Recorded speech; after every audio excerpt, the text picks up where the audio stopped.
കഥ തുടരുന്നു. പിന്നെ ഇരുവശത്തേക്കും ഒഴിഞ്ഞുനിന്ന ഗുണ്ടകൾക്ക് നടുവിലൂടെ നാലുകാലിൽ മുരുകൻ മുന്നോട്ട് വന്നു, ഒരു കടുവയുടെ തലയെടുപ്പോടെ. ട്രിച്ചി മുരുകൻ. അമ്പരപ്പോടെയാണ് ഗുണ്ടകൾ മുരുകനെ നോക്കിയത്. കോവിൽ രാജയുടെ ഗുണ്ടകൾക്ക് പറ്റിയില്ല പ്രഭുവിനെ തൊടാൻ. പിന്നെ ഈ നാലുകാലിൽ നടക്കുന്ന ആളിന് പറ്റുമോ എന്നൊരു ചോദ്യം അവരുടെ കണ്ണുകളിലുണ്ടായിരുന്നു. മണിയുടെ പിന്നിൽ നിന്നിരുന്ന രംഗസ്വാമി അത് മണിയുടെ കാതിൽ ചോദിക്കുകയും ചെയ്തു. അണ്ണേ, ഇത് ശരിയാവുമോ? ഇയാൾ എന്തു ചെയ്യാനാ? നിശബ്ദതയിൽ ആ ചോദ്യം എല്ലാവരും കേട്ടു. ശിവസഹസ്രനാമം പതിയെ തലത്തിരിച്ച് രംഗസ്വാമിയെ നോക്കി. രംഗസ്വാമി! അയ്യാ! രംഗസ്വാമി ഭയന്നു പോയി. ഇങ്ക വാ. രംഗസ്വാമി ഒരു രക്ഷയ്ക്കെന്നോണം മണിയെയും ഭൂമിനാഥനെയും നോക്കി. വാടാ! ശിവസഹസ്രനാമത്തിൻ്റെ സ്വരം കടുത്തു. രംഗസ്വാമി പതിയെ സഭയുടെ മധ്യത്തിലേക്ക് നീങ്ങി നിന്നു. മുരുക! ശിവസഹസ്രനാമം വിളിച്ചു. എന്നോട് രംഗസ്വാമിക്ക് എന്നമോ സന്ദേഹം. ഇന്ത ഓപ്പറേഷനുക്ക് നീ പോതുമോ എന്ന്. ചെറിയ തല മുരുകൻ പതിയെ രംഗസ്വാമിയുടെ നേരെ തിരിച്ചു. അടുത്ത നിമിഷം ഒരു മുരൾച്ചയെ മറ്റുള്ളവർ കേട്ടുള്ളൂ.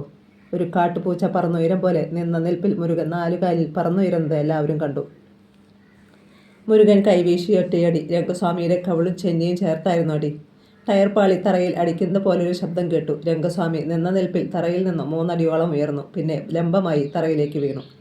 രംഗസ്വാമിയുടെ ശരീരമൊന്നും അനങ്ങിയത് പോലുമില്ല. നഖങ്ങൾ തുളച്ചു കയറിയ ഇടത് ചെന്നിയിൽ നിന്നും കവിളിൽ നിന്നും ചോര പനച്ചു ചാടി തുടങ്ങിയിരുന്നു. ഇനി ആർക്കെങ്കിലും സന്ദേഹമിരിക്കാ? മുരുകൻ പതിയെ തലതിരിച്ച് ചോദിച്ചു. മണിയുടെയും ഭൂമിനാഥിൻ്റെയും മുഖം പോലും ഭയം കൊണ്ട് വിളറിപ്പോയിരുന്നു. ബോധം കെട്ടുകിടന്ന രംഗസ്വാമിയെ 2 ഗുണ്ടകൾ ചേർന്ന് കയ്യിലും കാലിലും തൂക്കിപ്പിടിച്ച് അകത്തേക്ക് കൊണ്ടുപോകുന്നുണ്ടായിരുന്നു. മുരുക! ശിവസഹസ്രനാമം എണീറ്റു. നാളെ എൻ്റെ അപ്പാവിടെ പേരുള്ള കോവിലിന് സ്ഥലം കാണും. ഏറ്റവും അടുത്ത ദിവസം അതിന് സ്ഥാനം കുറിക്കും. ആദ്യത്തെ കല്ല് മണ്ണിൽ കുഴിച്ചിടുന്നതിന് മുമ്പ് അന്തപ്രഭുവിൻ്റെയും ജ്യോതികയുടെയും തല മണ്ണോട് ചേരണം. കണ്ടിപ്പാ തലൈവാ. മുരുകൻ തലയാട്ടി. നീങ്ക നിമ്മതിയാ തൂക്ക്. മുരുകൻ പതിയെ തല തിരിച്ചു. മുരുക! പിന്നിൽ നിന്ന് ശിവസഹസ്രനാമം വിളിച്ചു. നിനക്ക് ഏത് ഹോട്ടലിലാണ് റൂം ബുക്ക് ചെയ്യേണ്ടത്? 3 സ്റ്റാർ, 5 സ്റ്റാർ, 7 സ്റ്റാർ? എന്ന തലൈവ ഇത്? മുരുകൻ ചിരിച്ചു. അതൊന്നും എനിക്ക് പഴക്കമില്ലേ. എനിക്ക് തെരുവ് താൻ മുഖ്യം. തെരുവ്, തെരുക്കൂത്ത്, കടത്തിണ്ണ, തെരുവോരം സാപ്പാട്, തെരുവ് തൊണ്ണയുടെ മണം. മുരുകൻ്റെ മുഖത്തൊരു ചിരിയുണ്ടായി. നാലുകാലിൽ മുരുകൻ പതിയെ തിരിഞ്ഞു. പിന്നെ വാതിൽ കടന്ന് പുറത്തേക്ക് പോയി. അഭിമാനത്തോടെയാണ് ശിവസഹസ്രനാമം തലതിരിച്ച് തൻ്റെ സംഘത്തെ നോക്കിയത്. മണി! ശിവസഹസ്രനാമം തലതിരിച്ച് മണിയെ നോക്കി. മുരുകൻ്റെ രീതികൾ തികച്ചും വ്യത്യസ്തമാണ്. ടാർജറ്റിലൊക്കെ ചെയ്തു കഴിഞ്ഞാൽ പിന്നെ പരുന്തിനെ പോലെയാണ് മുരുകൻ. ദിവസങ്ങളോളം ആകാശത്ത് വട്ടമിടുന്ന പരുന്തിനെ പോലെ മുരുകൻ കാത്തിരിക്കും. പിന്നെ മിന്നൽ വേഗത്തിൽ ഓപ്പറേഷൻ.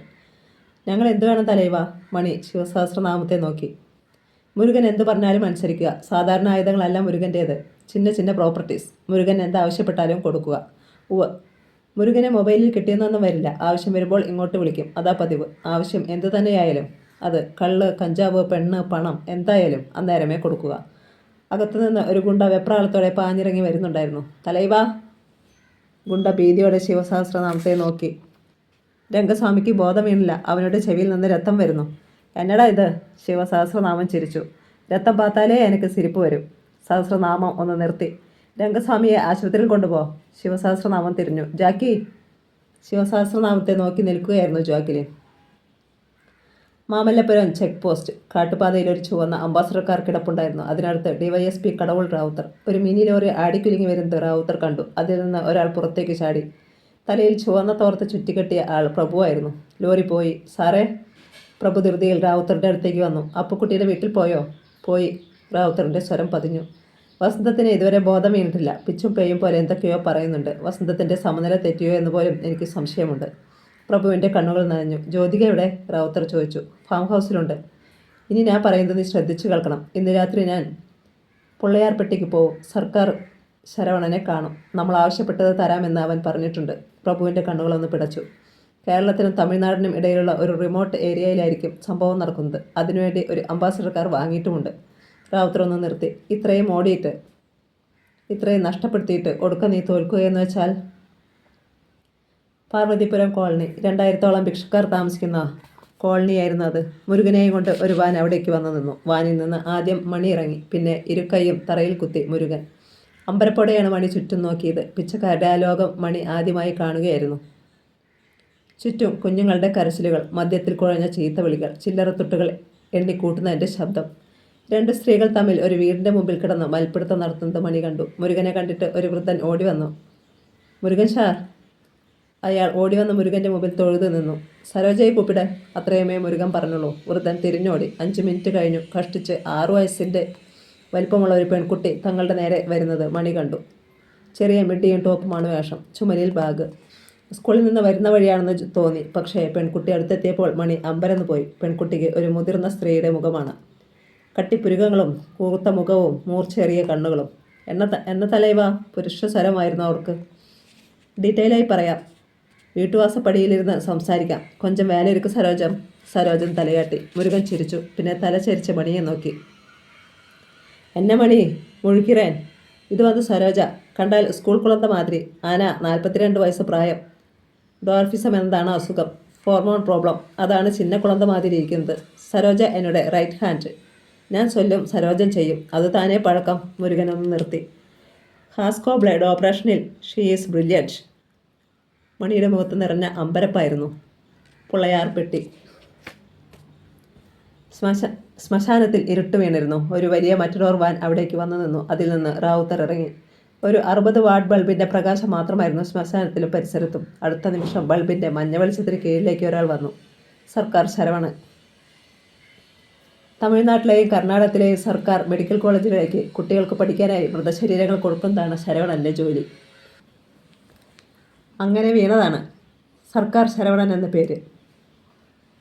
സാറേ, ശരവണൻ റാവുത്തറെ നോക്കി. പനി പിടിച്ച് അടഞ്ഞതുപോലത്തെ ശബ്ദമായിരുന്നു ശരവണൻ്റേത്. സാറ് പറഞ്ഞ 2 ബോഡി റെഡിയാക്കിയിട്ടുണ്ട്, വന്ന് നോക്കിയാട്ടെ. ശരവണൻ പഴയ കെട്ടിടത്തിന് നേരെ തിരിഞ്ഞു. ഒന്ന് നിന്നിട്ട് റാവുത്തർ പിന്നാലെ ചെന്നു. കെട്ടിടത്തിനുള്ളിലെ വീതിയേറിയ മേശപ്പുറത്ത് 2 മൃതശരീരങ്ങൾ കിടപ്പുണ്ടായിരുന്നു. ഒരു യുവാവിൻ്റെയും യുവതിയുടെയും. പ്രേമവിവാഹത്തിന് വീട്ടുകാർ സമ്മതിക്കാത്തതിൻ്റെ പേരിൽ ഗുണ കേവിൽ ചാടിച്ചത്ത പുള്ളികളാ. വീട്ടുകാർക്ക് വേണ്ട, സർക്കാർ കുഴിച്ചിടാൻ പറഞ്ഞു. സർക്കാർ ശരവണൻ കച്ചവടമാക്കുന്നു. റാവുത്തർ മൃതശരീരങ്ങൾ ആകെ മൊത്തം ഒന്ന് നോക്കി. പാവം, റാവുത്തർ കരുവ് തോന്നി. എത്രയാ നിൻ്റെ റേറ്റ്? റാവുത്തർ ചോദിച്ചു. 1 ലക്ഷം. അതിനൊരു പൈസ കുറയില്ല. കുറയ്ക്കാൻ ഞാൻ പറഞ്ഞില്ലല്ലോ. റാവുത്തർ തിരിഞ്ഞു. നീ 2 എടുത്ത് വണ്ടിയിൽ വച്ചേക്ക്. പാതിര കഴിഞ്ഞു. പാണ്ടിത്താവളം, മാമല്ലപുരം റോഡ്. റാവുത്തറിൻ്റെ വാൻ ഓടിക്കൊണ്ടിരുന്നു. വാനിൻ്റെ പിന്നിൽ 2 മൃതശരീരങ്ങൾ. ഉറക്കം വന്ന് പൊളിച്ചു തൂങ്ങുന്നുണ്ടായിരുന്നു അയാളുടെ കണ്ണുകൾ. പെരുമാൾപുരം കഴിഞ്ഞതും റാവുത്തർ ബ്രേക്കിൽ കാലമർത്തി. മുമ്പിൽ കണ്ട കാഴ്ച അത്രയ്ക്ക് ഞെട്ടിക്കുന്നതായിരുന്നു. റോഡിന് നടുവിൽ വീണ് കിടക്കുന്ന ഒരു ചെറിയ പെൺകുട്ടി. അടുത്ത് നിലവിളിച്ചുകൊണ്ട് 4 കാലിൽ നിൽക്കുന്ന ഒരാൾ. അയാൾ ഒരു വികലാംഗനാണെന്ന് റാവുത്തറിന് തോന്നി. മുരുകനും സരോജവുമായിരുന്നു അത്. വാൻ വേഗം കുറഞ്ഞു നിന്നു. ഒരു നായ ഓടി വരുന്ന പോലെ മുരുകൻ വാനിന് നേരെ ഓടി വന്നു. ഷാർ, ഷാർ. കൈക്കുപ്പിയാങ്ങിക്കൊണ്ടായിരുന്നു മുരുകൻ സംസാരിച്ചത്. ഷാർ, എഞ്ഞുടെ പുള്ള.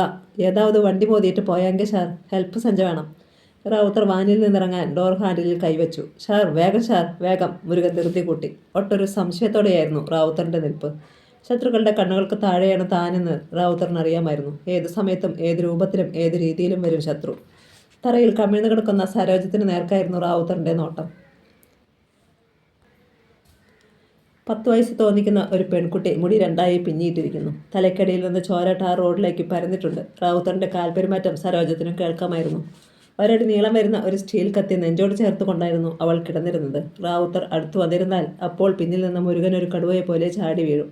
സരോജം മിന്നൽ പോലെ തിരിയുന്നു. പിന്നെ സ്റ്റീൽ കത്തി റാവുത്തറിൻ്റെ വാരിയലുകൾക്കിടയിലേക്ക്. സരോജത്തിനടുത്തെത്തി റാവുത്തർ മുട്ടുകാൽ കുത്താൻ ഭാവിച്ചതാണ്. അപ്പോഴാണ് റാവുത്തറിൻ്റെ മിഴികളൊന്ന് വെട്ടിയത്. കമിഴ്ന്നു കിടക്കുന്ന കുട്ടിയുടെ കാലിൽ കൊലുസിന് പകരം 2 ഇരുമ്പ് വളയങ്ങളാണ്. റാവുത്തറിൻ്റെ തലയ്ക്കുള്ളിൽ ഒരു മിന്നലുണ്ടായി. നാടോടികൾ ഇത്തരം വളയങ്ങൾ കാലിൽ ധരിക്കാറുണ്ടെങ്കിലും ഈ പ്രായത്തിൽപ്പെട്ട ഒരു കുട്ടിക്ക് ഇത്ര ഭാരമേറിയ വളയങ്ങൾ ധരിക്കാൻ പറ്റില്ലെന്ന് റാവുത്തറിന് ഉറപ്പുണ്ടായിരുന്നു. ഒരു നിമിഷം കൊണ്ട് റാവുത്തർ കുട്ടിയുടെ കാലിലെയും കൈയിലെയും പേശികളും കാതും കഴുത്തെല്ലാം ശ്രദ്ധിച്ചു. മുമ്പിൽ കിടക്കുന്ന ഒരു ബാലികയിലെന്ന് റാവുത്തറിന് തിരിച്ചറിയാൻ അത്രമാത്രം മതിയായിരുന്നു. അയാൾ വെട്ടിത്തിരിഞ്ഞ് മുരുകനെ തറപ്പിച്ചെന്ന് നോക്കി. ആരാ നീ? സത്യം പറയും, ആരാണെന്ന്. അപ്പോൾ സാറിനെല്ലാം മനസ്സിലായി അല്ലേ? കച്ചാ സുപ്പാരിയുടെ മടുപ്പിക്കുന്ന ഗന്ധമുള്ള തമിഴ് വന്ന നാവിൽ നിന്ന് നല്ല ഒന്നാന്തര മലയാളം. കുറച്ച് പേരെ കൊല്ലണമെന്ന് ശിവസാർ സ്വന്നിട്ടാങ്കെ. സാറ് വന്ന് അതിലൊരു VIP പറഞ്ഞത് മുരുകൻ ഒന്ന് വായി പിളർത്തി. അടുത്ത നിമിഷം തൻ്റെ പിന്നിൽ നിന്ന് ഒരു അനക്കം റാവുത്തർ കേട്ടു. തിരിയും മുമ്പ് പിന്നിൽ നിന്ന് 2 കാലുകളിലും സരോജം പിടിമുറുക്കിയിരുന്നു. അണ്ണേ, കുത്ത്. സരോജത്തിൻ്റെ അലർച്ച പിന്നിൽ താഴെ നിന്ന് റാവുത്തർ കേട്ടു. പെട്ടെന്നൊരു കടുവയെപ്പോലെ മുരുകൻ പറന്നു വീണു. ചൂണ്ടുവിരൽ നീളമുള്ള ഒരു ചെറിയ കത്തിയായിരുന്നു മുരുകൻ്റെ കയ്യിൽ. റാവുത്തറിൻ്റെ തോളിലായിരുന്നു ആദ്യത്തെ കുത്ത്. അള്ളാ! റാവുത്തർ അലറിപ്പോയി. ചുമലിലെ മാംസത്തിൽ ആഴ്ന്നിറങ്ങിപ്പോയ കത്തി വലിച്ചൂരിയെടുക്കുന്നത് റാവുത്തർ അറിഞ്ഞു. 2ാമത്തെ കുത്തും ചുമലിൽ തന്നെ. മുരുകനെ കുടഞ്ഞു കളയാൻ നോക്കിയിട്ട് റാവുത്തറിന് കഴിഞ്ഞില്ല. ഉടുമ്പിനെ പോലെ അള്ളിപ്പിടിച്ചിരിക്കുകയാണ് മുരുകൻ. അടുത്ത കുത്ത് തൻ്റെ കഴുത്തിന് നേരെയായിരിക്കുമെന്ന് റാവുത്തറിന് ഉറപ്പായിരുന്നു. അതിനു മുമ്പ് തന്നെ റാവുത്തർ തറയിലേക്ക് മറിഞ്ഞു കഴിഞ്ഞിരുന്നു. വീഴ്ചയിൽ തല ടാർ റോഡിൽ ശക്തിയായി ഇടിച്ചു. തലയ്ക്കുള്ളിലേക്കൊരു മഞ്ഞ വെളിച്ച ഇരച്ചു കയറി വരുന്നത് മാത്രമേ റാവുത്തർ അറിഞ്ഞുള്ളൂ. അള്ളാ! ഒരു ഞരക്കം കൂടി. റാവുത്തറിൻ്റെ ഇമകൾ വന്നടഞ്ഞു. നായെപ്പോലെ ശരീരം ഒന്ന് കുടഞ്ഞ് മുരുകൻ പിന്നിലേക്ക് മാറി നിന്നു. സരോജം പതിയെ വാനിൻ്റെ നേരെ വന്നു. ഫുട്ബോളിലേക്ക് കയറി നിന്നു. ഡോർ വലിച്ചു തുറന്നു. പിന്നെ വണ്ടിക്കുള്ളിൽ കിടന്ന മിനറൽ വാട്ടറിൻ്റെ കുപ്പിയെടുത്തു. പിന്നെ താഴേക്ക് ചാടി. കുപ്പി തുറന്നിട്ട് കയ്യിലും മുടിയിലും പറ്റിയിരുന്ന ചോര കഴുകിക്കളഞ്ഞു. ദൂരെ നിന്ന് 2 സുമോ വാനുകൾ വരുന്നുണ്ടായിരുന്നു. വണ്ടികൾ വന്നു നിന്നു. മുമ്പിൽ നിന്ന വണ്ടിയിൽ നിന്ന് മണി ഇറങ്ങി. പിന്നിലെ വണ്ടികളിൽ നിന്ന് തമിഴ് മല്ലന്മാരും. തറയിൽ കിടക്കുന്ന റാവുത്തറെ മണിയൊന്ന് നോക്കി. പിന്നെ കാലുകൊണ്ട് റാവുത്തറിൻ്റെ തലയിലൊന്ന് തട്ടി. കടവങ്ങൾ പോയിട്ടാകെ. അടുത്ത നിമിഷം മണിയുടെ പോക്കറ്റിൽ കിടന്ന ഫോൺ ബെല്ലടിച്ചു. അയാൾ ഫോൺ കാതോട് ചേർത്തു. പിന്നെ ധൃതിയിൽ കുനിഞ്ഞ് മുരുകനെ നോക്കി. ശിവസാറ. മണി കുനിഞ്ഞ് ഫോൺ മുരുകനെ നീട്ടി. മുരുകൻ ഫോൺ വാങ്ങി കാതോട് ചേർത്തു. ഒരു കൈ മാത്രം തലയിൽ കുത്തി ആയാസപ്പെട്ടു നിന്നാണ് മുരുകൻ സംസാരിച്ചത്. തലൈവാ, മുരുകൻ വിളിച്ചു. എല്ലാം സ്വന്തപടി താൻ. കടവുൾ റാവുത്തറിൻ്റെ കളം വെട്ടി. നെക്സ്റ്റ്. വെറുതെ നിൽക്കുക എന്ന് വെച്ചാൽ മുരുകന് അത് വലിയ ബോർ തലൈവാ. 1-2 നിമിഷത്തേക്ക് പിന്നെ മുരുകൻ നിശബ്ദനായിരുന്നു. മറുവശത്ത് നിന്ന് കൃത്യമായ നിർദ്ദേശങ്ങൾ വരുന്നുണ്ടെന്ന് മണിക്കുറപ്പായിരുന്നു. ശരി തലൈവ, അങ്ങനെ തന്നെ ചെയ്യാം. മുരുകൻ ഫോൺ മണിക്ക് നീട്ടി. പിന്നെ 4 കാലിൽ ഇടം വലം ഒന്ന് നടന്നു. മണിയണ്ണ, മുരുകൻ വിളിച്ചു. പറഞ്ഞ മുരുക. മണി കുനിഞ്ഞു. എനിക്ക് 2 പോലീസുകാരെ വേണം. ഡ്യൂപ്ലിക്കേറ്റ് അല്ല, ഒറിജിനൽ. തമിഴ്നാട് പോലീസിൻ്റെ ഐഡൻറ്റിറ്റി കാർഡും യൂണിഫോമും ഉൾപ്പെടെ. എന്തിനാ? മണി അമ്പരന്ന് പോയി. വേണം. മുരുകൻ്റെ സ്വരത്തിന് മൂർച്ച വന്നു. സരോജം, അക്ക, മുരുകൻ വിളിച്ചു. പിന്നെ തറയിൽ കിടന്ന റാവുത്തറിനെ നോക്കി. ഇയാളെ എടുത്ത് എവിടെന്ന് വെച്ചാൽ വലിച്ചെട്. കൊല്ലാൻ തലൈവ പറഞ്ഞിട്ടില്ല. ചാവരുതെന്ന് നിർബന്ധവുമില്ല. മുരുകൻ 4 കാലിൽ വാനിന് നേരെ നടന്നു. പച്ചക്കുളം. പാടത്തിന് നടുക്കൊരു കരിങ്കൽ കെട്ടിടമുണ്ടായിരുന്നു. അതിൻ്റെ മുറ്റത്തൊരു ബെൻസിൻ്റെ SUV കിടപ്പുണ്ടായിരുന്നു. 90 ലക്ഷം രൂപ വില മതിക്കുന്ന കാറിൻ്റെ ബോണറ്റിന് മീതെ കാലിന്മേൽ കാൽ കയറ്റി വെച്ച് ശിവസഹസ്രനാമം. തൂവെള്ള ഷർട്ടും മുണ്ടുമായിരുന്നു ശിവസഹസ്രനാമത്തിൻ്റെ വേഷം. പിന്നിൽ ജാക്കിലിൽ നിൽപ്പുണ്ടായിരുന്നു. മയിൽ നീല നിറത്തിൽ സ്വർണ്ണ നൂലുകൾ കൊണ്ട് ചിത്രപ്പണി ചെയ്ത സാരിയായിരുന്നു ജാക്കിലിൻ്റെ വേഷം. മുടിയുടെ വശത്ത് ഒരു വലിയ നീലപ്പൂവ് വച്ചിരുന്നു. ജാക്കി, ശിവസഹസ്രനാമം പതിയെ വിളിച്ചു. ജാക്കിലി മുന്നോട്ട് വന്നു. എന്തായി കാര്യങ്ങൾ? വരുന്നുണ്ട്. പോലീസുകാരെ കിട്ടിയോ? കിട്ടി. ആരൊക്കെ? വില്ലിപ്പുര പോലീസ് സ്റ്റേഷനിലെ ഒരാൾ. 1 മിസ്റ്റർ തങ്കരാജ് CPO, തമിഴ്നാട് കാവൽത്തുറൈ. നെക്സ്റ്റ്. മാർത്താണ്ഡ നോർത്ത് പോലീസ് സ്റ്റേഷനിലെ CPO ചിന്നതുരൈ. ഗുഡ്. തലയ്ക്ക് എത്ര വെച്ച് കൊടുത്തു? 10 lakhs ഫോർ ഈച്ച്. ഗുഡ്. ദൂരെ നിന്ന് വാഹനങ്ങളുടെ വെളിച്ചം കാണാമായിരുന്നു. റാവുത്തർ കൊണ്ടുവന്ന വാനായിരുന്നു മുമ്പിൽ. അതിൻ്റെ ഡ്രൈവിംഗ് സീറ്റിൽ നിന്ന് മണി ഇറങ്ങി. പിന്നിലെ വാഹനങ്ങളിൽ നിന്ന് മുരുകനും സരോജവും മറ്റു ഗുണ്ടകളും. ഒടുവിലത്തെ വണ്ടിയിൽ നിന്ന് തമിഴ്നാട് പോലീസിൻ്റെ യൂണിഫോമിൽ 2 പോലീസുകാരും. റാവുത്തർ എവിടെ? ശിവസഹസ്രനാമം മണിയോട് ചോദിച്ചു. സാർ പറഞ്ഞതുപോലെ ഹോസ്പിറ്റലൈസ് ചെയ്തു. നമ്മുടെ ആളുകളെ കാവലുമിട്ടു. ഗുഡ്. ചാവരുത്. അവൻ്റെ ഫോൺ എവിടെ? റാവുത്തറിൻ്റെ ഫോൺ മണി എടുത്തു നീട്ടി. പ്രഭുവിൻ്റെ പേര് എത്ര സെർച്ച് ചെയ്തിട്ടും കിട്ടിയില്ല. ഒടുവിൽ ആംബുലൻസ് എന്ന പേരിൽ ഒരു മൊബൈൽ നമ്പർ സേവ് ചെയ്തിരിക്കുന്നത് കണ്ടു. അത് പ്രഭുവാണെന്ന് ശിവസഹസ്രനാമത്തിന് ഉറപ്പായിരുന്നു. ആ നമ്പറിലേക്ക് അയാൾ 2 മെസ്സേജുകൾ അയച്ചു. പിന്നെ തിരിഞ്ഞ് ജാക്കിലിനെ നോക്കി. അവനുള്ള ചൂണ്ട പോയി കഴിഞ്ഞു. കൊത്തും, വിഴുങ്ങും. ഇനി കുറച്ച് മണിക്കൂറുകൾ മാത്രം. ശിവസഹസ്രനാമത്തിൻ്റെ മുഖത്ത് മധുര നുണയം പോലെ ഒരു ചിരിയുണ്ടായി. കണ്ണുകൾ പക്ഷേ വൈരപ്പൊടി വീണതുപോലെ മിന്നിക്കൊണ്ടിരുന്നു. മേരിയുടെ ഫാം ഹൗസ്. അവിടെ യാത്രയ്ക്കൊരുങ്ങി നിൽക്കുകയായിരുന്നു പ്രഭുവും ജ്യോതികയും. പുള്ളി ആശാനും അവിടെ ഉണ്ടായിരുന്നു. അല്പം മുമ്പാണ് റാവുത്തറിൻ്റെ മെസ്സേജ് വന്നത്. വിലയ്ക്ക് വാങ്ങിയ മൃതശരീരങ്ങളുമായി 2 പോലീസുകാർ വരും. അവർക്കൊപ്പം വരിക. വഴിയിൽ വെച്ച് ഞാൻ ജോയിൻ ചെയ്യാം. ഇരുട്ടിൽ ഒറ്റയ്ക്ക് നിൽക്കുകയായിരുന്നു പ്രഭു. മേരി പതിയെ പ്രഭുവിൻ്റെ മുമ്പിലേക്ക് വന്നു. ഇച്ചായ. പ്രഭു പതിയെ തലതിരിച്ചു. പോവാൻ തന്നെ തീരുമാനിച്ചു അല്ലേ? മേരിയുടെ കൺകോണിലൊരു നീർത്തിളക്കമുണ്ടായിരുന്നു. ചില ബന്ധങ്ങൾ അങ്ങനെയാണ്. ഒരുപാട് മുമ്പോട്ട് പോകുമെന്ന് തോന്നും, പക്ഷേ ശലഭത്തിൻ്റെ ആയുസ്സേ കാണൂ. മേരി പറഞ്ഞതിൻ്റെ അർത്ഥം മനസ്സിലായെങ്കിലും പ്രഭു അതറിഞ്ഞതുപോലെ നടിച്ചില്ല. ഇച്ചായ. മേരി ശബ്ദം അല്പം കൂടി താഴ്ത്തി വിളിച്ചു. ഞാനൊരു കാര്യം പറയട്ടെ? പറഞ്ഞാൽ പിണങ്ങുമോ? ഇല്ല, പറഞ്ഞോ. പറയാതിരുന്നാൽ അതൊരു വലിയ കള്ളത്തരമാവും. മേരി ഒന്ന് നിർത്തി. നിങ്ങളെനിക്ക് ആരൊക്കെയോ ആയിരുന്നു എന്നൊരു തോന്നൽ. നിങ്ങൾ പോകുമ്പോൾ ഞാനത് തിരിച്ചറിയുന്നു. മേരി. പ്രഭുവിന് എന്ത് പറയണമെന്ന് പിടികിട്ടിയില്ല. ഓഹ് ഗോഡ്. മേരിയുടെ മുഖത്തൊരു കണ്ണീർ ചിരിയുണ്ടായി. ഒരു തവണയെങ്കിലും എൻ്റെ പേര് വിളിച്ചല്ലോ. എന്തായാലും എനിക്ക് തന്ന തല്ല് ഞാൻ സൂക്ഷിച്ചു വെച്ചിട്ടുണ്ട് കേട്ടോ. പറഞ്ഞിട്ട് മേരി ധൃതിയിൽ തിരിഞ്ഞു നടന്നു കളഞ്ഞു. ഒരു വാനിൻ്റെ ഇരുമ്പൽ കേട്ടു. അതിന് പിന്നാലെ ഒരു ചുവന്ന പെയിൻ്റ് അടിച്ച അംബാസഡർ കാർ. റാവുത്തർ പറഞ്ഞ ആളുകളാണെന്ന് പ്രഭുവിന് മനസ്സിലായി. വാനും കാറും വന്നു നിന്നു. ആശാൻ ഇറങ്ങി ചെന്നപ്പോഴേക്കും പോലീസുകാരും ഇറങ്ങി. സാർ, ഞാൻ തങ്കരാജ്. ഇത് വന്ന് ചിന്നതുരൈ. പ്രഭു അവൻ്റെ ഐഡൻറ്റിറ്റി കാർഡ് വാങ്ങി നോക്കി ഉറപ്പാക്കി. സാർ, ശീഘ്രം വേണം. കടവുൾ സാർ അങ്ങേ വെയിറ്റ് പണിട്ടാങ്കെ. പോലീസുകാരിൽ ഒരാൾ ധൃതി കൂട്ടി. പ്രഭു വാനിൻ്റെ പിന്നിലേക്ക് ചെന്നു. ഡോർ തുറന്നു. 2 മൃതശരീരങ്ങൾ മൂടി പുതപ്പിച്ച് കിടത്തിയിട്ടുണ്ട്. സ്പിരിറ്റിൻ്റെ രൂക്ഷമായ ഗന്ധമുണ്ടായിരുന്നു വാനിൽ. പ്രഭു ഡോർ വലിച്ചടച്ചു. ഭാഗം തൂക്കി ജ്യോതിക റെഡിയായി നിൽപ്പുണ്ടായിരുന്നു. പിന്നിൽ മേരി. പോവാം. ആശാൻ പ്രഭുവിനെയും ജ്യോതികയും നോക്കി. പോട്ടെ. ജ്യോതിക മേരിയെ നോക്കി. പോയിട്ട് വാടി. മേരി അവളെ ഇറുകെ പുണർന്നു. പ്രഭു കണ്ണുകൾ കൊണ്ട് യാത്രമൊഴി തേടിയതേയുള്ളൂ. ഉടൻ തന്നെ പ്രഭുവും ജ്യോതികയും ആശാനും കാറിൽ കയറി. പോലീസുകാർ ശവം കൊണ്ടുവന്ന വാനിലേക്കും. പ്രഭുവാണ് കാർ ഓടിച്ചത്. വാൻ മുമ്പിൽ പോയി, പിന്നാലെ കാറും. ഒരു തുരങ്കത്തിലൂടെ എന്ന വണ്ണമായിരുന്നു കാറിൻ്റെ യാത്ര. പൊടുന്നനെ വാൻ നിന്നു. പോലീസുകാർ ഇറങ്ങി പിന്നിലേക്ക് വരുന്നത് പ്രഭുവും ആശാനും ജ്യോതികയും കണ്ടു. വാനിൻ്റെ പിൻഡോർ അവർ തുറക്കുന്നു. അടുത്ത നിമിഷം പ്രഭു വിചിത്രമായ മറ്റൊരു കാഴ്ച കൂടി കണ്ടു. വാനിനുള്ളിൽ മൃതശരീരങ്ങൾ പതിയെ നിവരുന്നു. വെള്ള പുതച്ച മൃതശരീരങ്ങൾ പതിയെ വാനിൽ നിന്ന് പുറത്തേക്കിറങ്ങി. വെള്ളത്തുണിയുടെ ഇടയിൽ നിന്ന് മടവാൾ തലപ്പുകൾ നീണ്ടു നിൽക്കുന്നത് കാണാമായിരുന്നു. മൂക്കിലെ പഞ്ഞി എടുത്തു കളഞ്ഞിട്ട് അവർ പ്രഭുവിനെ നോക്കി ചിരിച്ചു. പെട്ടെന്ന് പിന്നിൽ നിന്ന് ഇരമ്പൽ കേട്ടു. 5 വാഹനങ്ങൾ ഒന്നിനു പിറകെ ഒന്നായി വന്നു. ബെൻസിൻ്റെ SUV ആയിരുന്നു മുമ്പിൽ. പ്രഭുവിൻ്റെ കാറിന് തൊട്ടു പിന്നിലായി അത് നിന്നു. ഡോർ തുറന്ന് ശിവസഹസ്രനാമം ഇറങ്ങി. നടുങ്ങി വിറച്ചിരിക്കുകയായിരുന്നു പ്രഭുവും ജ്യോതികയും ആശാനും. ചതിച്ചലോടെ കൂവേ. ആശാൻ വിറയിലൂടെ പ്രഭുവിനെ നോക്കി. ശിവസഹസ്രനാമം നടന്നു വരുന്നത് പ്രഭുവിന് റിയർവ്യൂ മിററിൽ കാണാമായിരുന്നു. 20 പേരടങ്ങുന്ന തമിഴ് മല്ലന്മാരുടെ ഒരു ടീം എന്തിനും സജ്ജരായി നിരന്ന് നിന്നതേയുള്ളൂ. പ്രഭു ഡോർ തുറന്ന് പുറത്തേക്കിറങ്ങി. ഏട്ടാ. ജ്യോതിയുടെ സ്വരം വിറച്ചു. ഗുണ്ട സൈന്യത്തിന് മുമ്പിൽ കടുവയെപ്പോലെ തലയെടുത്ത് പിടിച്ച് മുരുകൻ നിൽപ്പുണ്ടായിരുന്നു. അടുത്ത നിമിഷം മുരുകൻ തറയിൽ നിന്ന് പറന്നുയർന്നു. പിന്നെ മല്ലന്മാർ വന്ന ജീപ്പിൻ്റെ ബോണറ്റിലേക്ക് കയറി. പ്രഭു. മൃദുവായ വിളി കേട്ടു. പ്രഭു പതിയെ തല തിരിച്ചു. ശിവസഹസ്രനാമത്തെ പ്രഭുവിൻ്റെ മുമ്പിലേക്ക് വന്നു നിന്നു. എപ്പടി ഇരിക്കും പ്രഭു? നല്ലർക്കാ. പ്രഭു മിണ്ടിയില്ല. ഞാൻ കരുതിയതിനേക്കാളും ടു യങ്, ടു സ്മാർട്ട്. ജ്യോതികയുടെ? ശിവസഹസ്രനാമം കാറിലേക്ക് തല താഴ്ത്തി നോക്കി. വാഹ്, സൂപ്പർ. ശിവസഹസ്രനാമം ഡോർ തുറന്നു. നീ ഇറങ്ങുന്നതോ ഞാൻ നിന്നെ പിടിച്ചെടുക്കണോ? ശിവസഹസ്രനാമത്തിൻ്റെ സ്വരം മാറിയത് പെട്ടെന്നായിരുന്നു.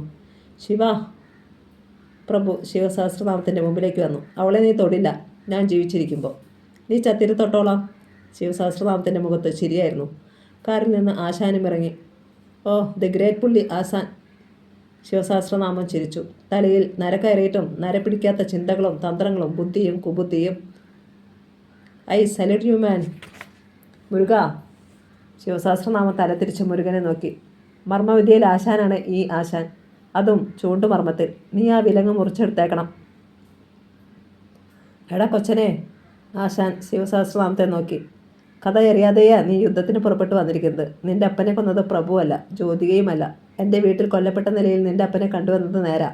കൊന്നാലും കൊന്നില്ലെങ്കിലും പഴികൃത്യമായി ഈ കൊച്ചൻ്റെ തലയിൽ തന്നെ വരുമെന്നറിയാവുന്നതുകൊണ്ട് ആ ശവം എവിടെയെങ്കിലും കൊണ്ടു കളയാൻ തീരുമാനിച്ചു. അത്രയും ഒരു തെറ്റേ ചെയ്തുള്ളൂ. ശിവസഹസ്രനാമത്തിൻ്റെ സൂചിമുനുള്ള കണ്ണുകൾ ആശാൻ്റെ മുഖത്തായിരുന്നു. കോവിൽ രാജ എന്ന വലിയ മുതലാളിക്ക് പാവം പിടിച്ച ഒരു പെണ്ണോട് തോന്നിയ ഇഷ്ടം. അതിന് ഇഷ്ടമെന്നല്ല, മറ്റേ ഭ്രാന്ത എന്നാ പറയേണ്ടത്. അതിൻ്റെ പേരിൽ ഈ പാവങ്ങൾ അലയാൻ തുടങ്ങിയിട്ട് കുറേ കാലമായി. ഇതെന്നതാ നീതി നിയമവും ഇല്ലാത്ത നാടോ? നമ്മളും അത്ര മോശം പുള്ളികളൊന്നും അല്ല കേട്ടോ. നിങ്ങൾ കൊല്ലുന്നെങ്കിൽ അങ്ങ് കൊല്ല്, തിന്നുന്നെങ്കിൽ അങ്ങ് തിന്ന്. ശിവസഹസ്രനാമം തലതിരിച്ച് മുരുകനെ ഒന്ന് നോക്കി. ഒരു സെക്കൻഡിൻ്റെ പകുതി സമയമേ എടുത്തുള്ളൂ. മുരുകൻ വായുവിലൂടെ പറന്നു വരുന്നത് മാത്രമേ പ്രഭു കണ്ടുള്ളൂ. വന്ന വരവിൽ ആശാൻ്റെ തല പിടിച്ച് അംബാസഡർ കാറിൻ്റെ സൈഡ് ബോർഡിൽ ഒറ്റയിടി. ഒരു ഞരക്കവും തകിട് ചുളുങ്ങി അകത്തേക്ക് കയറുന്ന ഒച്ചയും മാത്രം കേട്ടു. ആശാൻ കാറിൻ്റെ ബോണറ്റിലേക്ക് കമിഴ്ന്നു വീണു. ആശാനെ. പ്രഭു കിടുങ്ങിപ്പോയി. Over confidence must be punishable. Shivasahasranamam പ്രഭുവിനെ നോക്കി, പിന്നെ മുരുകനെയും. അടുത്തത് പ്രഭുവിൻ്റെ നേർക്കായിരുന്നു മുരുകൻ പറന്നു വന്നത്. പ്രഭു ഒരു വശത്തേക്ക് വെട്ടിയൊഴിഞ്ഞു. പിന്നെ കൈച്ചുരുട്ടി മുരുകൻ്റെ മുഖം അടച്ച് ഒരിടി കൊടുത്തു. തൻ്റെ കൈപ്പത്തിയിൽ ചോര പുരണ്ടത് പ്രഭു കണ്ടു. മുരുകൻ്റെ മൂക്കും മേൽചുണ്ടും പൊട്ടിപ്പിളർന്നു പോയി. ജാക്കി. ശിവസഹസ്രനാമം വിളിച്ചു. അടുത്തത് ജാക്കിലിൻ്റെ ഊഴമായിരുന്നു. ജാക്കിലിനും ഗുണ്ടകളും നരിച്ചീറുകളെ പോലെ പറന്നു വന്നു. മുരൾച്ചകളും വാഹനങ്ങളുടെ ഗ്ലാസുകൾ പൊട്ടുന്ന ശബ്ദവുമേ ജ്യോതിയെ കേട്ടുള്ളൂ. അത്ഭുതം കൊണ്ട് തരിച്ചു നിൽക്കുകയായിരുന്നു ശിവസഹസ്രനാമം. പ്രഭു. ശിവസഹസ്രനാമം ഉച്ചത്തിൽ വിളിച്ചു. 1 സെക്കൻഡ് പാരടാ. പ്രഭുവും ഗുണ്ടകളും ഒരുപോലെ നിശ്ചലരായി. തിരിഞ്ഞു നോക്കിയ പ്രഭുവിൻ്റെ കണ്ണുകളിലൊരു നടുക്കമുണ്ടായി. ജ്യോതികരെ മുടിക്ക് കുത്തി പിടിച്ചിരിക്കുകയാണ് ശിവസഹസ്രനാമം. കീഴ്ത്താടിക്കിടയിലൊരു തോക്കിൻ്റെ തിളക്കം കണ്ടു. പ്രഭുവിൻ്റെ ശരീരത്തിനൊരു തളർച്ചയുണ്ടായി. ഏട്ടാ. ജ്യോതിക ഞരങ്ങി. ഈ തോക്കിൽ 2 ജീവൻ. ശിവസഹസ്രനാമം ചിരിച്ചു. നിങ്ങൾക്ക് 2 പേർക്കും ഞാനൊരു ഓഫർ തരാം. പ്രഭു. ഒരാൾക്ക് ഒരാളെ രക്ഷിക്കാം. അതായത് ജ്യോതിക മരിച്ചാൽ പ്രഭുവിന് ജീവിക്കാം, പ്രഭു മരിച്ചാൽ ജ്യോതികയ്ക്കും. ഏട്ടാ. ജ്യോതിക കരഞ്ഞു. എന്നെ കൊന്നോട്ടെ ഏട്ടാ, ഏട്ടൻ ജീവിക്കണം. അടടാ എന്ന പാസം. ശിവസഹസ്രനാമം ചിരിച്ചു. എന്നെ പ്രഭു.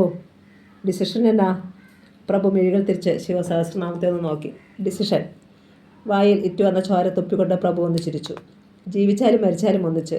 പിന്നെ നിന്റെ മുമ്പിൽ ഇരന്നു വാങ്ങിയുള്ള ഒരു ജീവിതം എനിക്കും വേണ്ട, ഇവൾക്കും വേണ്ട. എൻ്റെ അപ്പാവിടെ ജീവനെടുത്തവനാ നീ.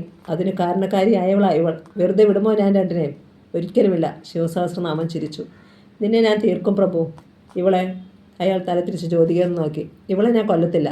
പക്ഷേ ഇവളെ നീ ഇനി കാണില്ല, ഉറപ്പ്. മരിച്ച് മണ്ണിനടിയിൽ കിടക്കുമ്പോഴും ഇവളുടെ കരച്ചിൽ നിന്റെ ആത്മാവിനെ പൊള്ളിച്ചുകൊണ്ടേയിരിക്കും. ഏട്ടാ, ജ്യോതിക കരഞ്ഞു. ജ്യോതി, പ്രഭു മുൻപോട്ട് കുതിക്കാനൊരു ശ്രമം നടത്തി. പക്ഷേ അതിനു മുമ്പേ തലയ്ക്ക് പിന്നിൽ കമ്പിവടി കൊണ്ട് ഒരടി കിട്ടി. പ്രഭു വേദന കൊണ്ട് പുളഞ്ഞുപോയി. മുടിക്കിടയിൽ നിന്ന് ചോര പിൻകോളറിലേക്ക് പടർന്നിറങ്ങി. ഏട്ടാ, ജ്യോതിക അലറിക്കൊണ്ട് മുമ്പോട്ടാഞ്ഞു. ശിവസഹസ്രനാമം ആളുടെ മുടിക്ക് കുത്തിപ്പിടിച്ചു. പിന്നെ മുഖമടച്ച് തുരുതുര 4-5 അടി കൊടുത്തു. കണ്ണുകൾ പിന്നോട്ട് മറിഞ്ഞ് ജ്യോതിക വീണുപോയി. ഏട്ടാ! ജ്യോതിക കണ്ണുകൾ വലിച്ചു തുറക്കാൻ ശ്രമിച്ചെങ്കിലും കഴിഞ്ഞില്ല.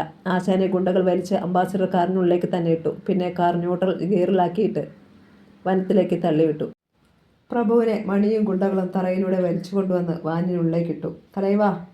മുരുകൻ ശിവസഹസ്രനാമത്തിൻ്റെ മുമ്പിലേക്ക് വന്നു. അവൻ്റെ മൂക്കും വായി നിറയെ ചോരയായിരുന്നു. Next step. ജീവനോടെ കുഴിച്ചു മൂടണം അവനെ. തീർത്തും ശാന്തനായിട്ടാണ് ശിവസഹസ്രനാമം പറഞ്ഞത്. മണ്ണിട്ട് മൂടും മുമ്പ് അവനെ വിളിച്ചുണർത്തണം. ബോധത്തോടെ മാത്രമേ കുഴിച്ചിടാവൂ. ശരി തലൈവ. എത്ര പേർ വേണം മുരുകൻ നിൻ്റെ കൂടെ? 4 പേർ. ശരി, കിളമ്പ്. പ്രഭുവിനെ വലിച്ചുകൊണ്ടിട്ട വാനിൽ മുരുകനും മറ്റു 4 പേരും കയറി. ജ്യോതികയെ ജാക്കിലിൻ്റെ മറ്റു 2 പേരും ചേർന്ന് ഒരു ക്വാളിസിലേക്ക് കയറ്റി. 5 മിനിറ്റിനകം വാഹനങ്ങളെല്ലാം തിരിച്ചുപോയി. തിരുമംഗലം കോവിൽ രാജിയുടെ മൃതശരീരം അടക്കം ചെയ്തെടുത്ത് അമ്പലം പണിയാൻ സ്ഥലം കണ്ടെത്തി കയർ കെട്ടി തിരിച്ചിരുന്നു. ശിവസഹസ്രനാമത്തിൻ്റെ ബെൻസ് അവിടേക്ക് വന്നു നിന്നു. അതിൽ നിന്ന് ശിവസഹസ്രനാമവും ജാക്കിലിനും ഇറങ്ങി. വണ്ടിയുടെ പിൻസീറ്റിൽ ജ്യോതിക അപ്പോഴും മയങ്ങിക്കിടപ്പുണ്ടായിരുന്നു. അപ്പാ! ശിവസഹസ്രനാമം പതിയെ വിളിച്ചു. അപ്പാ, നിങ്ങൾ ആശപ്പെട്ട പൊണ്ണെ ഞാൻ കൊണ്ടുവന്നു. ഇനി ഇനി എന്നെ വേണം ചൊല്ലുങ്കോ. ഒരു നിമിഷം ശിവസഹസ്രനാമം മിഴികളടച്ചു നിന്നു. പിന്നെ വണ്ടിക്കുള്ളിലേക്ക് കയറിയിട്ട് ഒരു സ്റ്റിൽ കത്തിയെടുത്തു. ജാക്കിലിൻ അമ്പലപ്പുഴയാണ് ശിവസഹസ്രനാമത്തെ നോക്കിയത്. അയാൾ പതിയെ ജ്യോതികയുടെ അടുത്തേക്ക് വന്നു. പിന്നെ അവളുടെ നീളമേറിയ മുടി പാതിക്ക് വെച്ച് അറുത്തെടുത്തു. 2 മിനിറ്റ് നീണ്ട ശ്രമത്തിലാണ് മുടി അറുത്തു മാറി വന്നത്. കറുകറുത്ത ഒരു കറ്റക്കെട്ട് പോലെ അത് ശിവസഹസ്രനാമത്തിൻ്റെ കയ്യിലിരുന്നു. അപ്പാ! ശിവസഹസ്രനാമം വീണ്ടും വിളിച്ചു. പിന്നെ മുടി കുഴിമാടത്തിന് മീതേക്ക് ഇട്ടുകൊണ്ട് പതിയെ തിരിഞ്ഞു. രാത്രി മാമല്ലപുരം വനത്തിലേക്ക് മുരുകൻ്റെ വാൻ കയറി വന്നു. മൺവെട്ടിയുമായി ഗുണ്ടകളിറങ്ങി. മഴ ചാഞ്ഞു പെയ്യുന്നുണ്ടായിരുന്നു. അരമണിക്കൂർ കൊണ്ട് ഒരു ശവക്കുഴി തീർന്നു. അപ്പോഴേക്കും മഴ ശക്തി കൂടിയിരുന്നു. പ്രഭുവിനെ ഗുണ്ടകളെടുത്ത് മഴയത്തേക്ക് കിടത്തി. വലിയ മഴത്തുള്ളികൾ വന്ന് മുഖത്തടിച്ചപ്പോൾ പ്രഭു കണ്ണുകൾ തുറന്നു. ജ്യോതിക അടുത്തുണ്ടോ എന്നാണ് അവൻ ആദ്യം നോക്കിയത്. അവൻ്റെ കാലുകൾ ചണക്കയർ കൊണ്ട് കൂട്ടിക്കെട്ടിയിരുന്നു. പ്രഭു! മുരുകൻ വിളിച്ചു. നിന്നെ ജീവനോടെ കുഴിച്ചിടാൻ പോവാ. ജീവനോടെ. പ്രഭുവിൻ്റെ മുഖത്തൊരു ഭാവഭേദവും ഉണ്ടായില്ല. നിനക്ക് പേടിയില്ലേടാ? മുരുകൻ വീണ്ടും പ്രഭുവിനെ നോക്കി. കണ്ണ്, മൂക്ക്, തല, വായ്, ഉടമ്പം ഉയരും മൊത്തമായി മണ്ണു വീണു മൂടാൻ പോകുന്നു. ഉണ്ടാക്കുന്നെങ്കിൽ ഉണ്ടാക്കട പുല്ലേ. പ്രഭു മുരണ്ടു. വെറുതെ ഭയപ്പെടുത്താൻ നോക്കണ്ട. ഗുണ്ടകൾ 4 പേർ ചേർന്ന് പ്രഭുവിനെ ശവക്കുഴിയിലേക്ക് വലിച്ചിട്ടു. പിന്നെ 4 വശത്തു നിന്നും മൺവെട്ടി കൊണ്ട് മണ്ണു വടിച്ചിറക്കി കുഴി മൂടാൻ തുടങ്ങി. മഴവെള്ളവും മണ്ണും കുഴിയിലേക്ക് പാഞ്ഞിറങ്ങിക്കൊണ്ടിരുന്നു. പ്രഭുവിൻ്റെ തലയൊഴികെ ശരീരം മുഴുവൻ മണ്ണിനടിയിലായി. അടുത്ത നിമിഷം ഒരു മൺവെട്ടി മണ്ണ് മുഖത്തേക്ക് വീണു. മഴ തുടർന്നുകൊണ്ടേയിരുന്നു. എടാ! അടുത്ത മൺവെട്ടി കൊണ്ട് മണ്ണ് കോരിയവനെ മുരുകൻ വിളിച്ചു. അത് ഞാനിട്ടോളാം. മഴവെള്ളം പതിഞ്ഞൊഴുകുന്ന ചെളിയിലൂടെ മുരുകൻ 4 കാലിൽ ശവക്കുഴിയുടെ വക്കിലെത്തി. പിന്നെ മുട്ടുകുത്തി നിന്നുകൊണ്ട് കൈകൾ മൺവെട്ടിയുമായി നിന്ന മല്ലിന് നേർക്ക് നീട്ടി. പ്രഭു! മുരുകൻ ചിരിച്ചുകൊണ്ട് മൺവെട്ടി വാങ്ങി. എന്നാലും നിൻ്റേതൊരു വല്ലാത്ത ഇടപാടായിപ്പോയല്ലോ. മുരുകൻ വീണ്ടും ചിരിച്ചു. ജീവനോടെ മണ്ണുക്കുള്ളേ. പ്രഭുകുമാരാ. പ്രഭുവിൻ്റെ മുഖത്തൊരു പുഞ്ചിരിയുണ്ടായി. മിന്നലിൻ്റെ നീല വെളിച്ചത്തിൽ മുരുകൻ അത് വ്യക്തമായി കണ്ടു. അവൻ്റെ കണ്ണുകൾ അത്ഭുതം കൊണ്ട് മിഴിഞ്ഞു. എങ്കടാ സിരിപ്പ്? മുന്നേ സേവ പണിടത്തേക്ക് ആരെങ്കിലും വരുമെന്ന് നീ നനയ്ക്കയാ? വരും. മഴയുടെ ഇരമ്പലിന് മീതെയും ശവക്കുഴിയിൽ നിന്ന് പ്രഭുവിൻ്റെ ഉറച്ച സ്വരം കേട്ടു. ഞാൻ ചാവരുതെന്നാണ് ദൈവത്തിൻ്റെ തീരുമാനമെങ്കിൽ എനിക്കിനിയും ഈ ഭൂമിയിൽ പണി ബാക്കിയുണ്ടെങ്കിൽ എനിക്ക് വേണ്ടി വരും ദൈവം അയച്ച ഒരാൾ. പ്രഭു പറഞ്ഞു തീരും മുമ്പേ ഇരുട്ടിൽ നിന്നൊരു വെടി പൊട്ടി. ചുമലിന് മീതെ ഒരു തീമിന്നൽ പുളഞ്ഞു കയറിയതും മുരുകൻ അറിഞ്ഞു. രണ്ടാമത് ഒരു വെടിവെച്ച കൂടി. മുരുകൻ ശോഷിച്ച കാലിൻ്റെ പിന്മടക്കിലൂടെ കയറിയ വെടിയുണ്ട മുട്ടച്ചിരടയുടെ നടുവിൽ ഒരു ദ്വാരം ഉണ്ടാക്കിക്കൊണ്ടാണ് പുറത്തേക്ക് പോയത്. അലറിക്കൊണ്ട് മുരുകൻ മഴവെള്ളത്തിലേക്ക് വീണുരുണ്ടു. ഒപ്പം നിന്ന മല്ലന്മാർക്ക് എന്താണ് കാര്യമെന്ന് മനസ്സിലായില്ല. തങ്ങളെ ആരൊക്കെയോ വളയുന്നത് മിന്നലിൻ്റെ വെളിച്ചത്തിൽ അവർ കണ്ടു. 8-10 പേരുണ്ട്. ചിന്തിക്കാൻ നേരം കിട്ടിയില്ല. അതിനു മുമ്പേ അടി തുടങ്ങി. നീളമേറിയ തോർത്തിൽ കെട്ടിയ പൊതിച്ച തേങ്ങ കൊണ്ടായിരുന്നു പ്രഹരം. ദാക്ഷിണ്യമില്ലാത്ത അടി. തലയും തേങ്ങയും പൊട്ടുന്ന ശബ്ദം ഒന്നിച്ചു കേട്ടു. ഇതിനിടെ 2 പേർ കുഴിയിലേക്കിറങ്ങി മണ്ണ് മാറ്റി തുടങ്ങി. 3 മിനിറ്റ് കൊണ്ട് അവർ പ്രഭുവിനെ കരയ്ക്കെത്തിച്ചു. ആഹാ, ആരാ നിങ്ങൾ? പാടുപെട്ട് ശ്വാസമെടുക്കുന്നതിനിടെ പ്രഭു അവരെ നോക്കി ചോദിച്ചു. അത് പറയാൻ ഞങ്ങൾക്ക് അവകാശമില്ല. നിങ്ങളെ രക്ഷിക്കാൻ മാത്രമേ പറഞ്ഞിട്ടുള്ളൂ. ജ്യോതിക?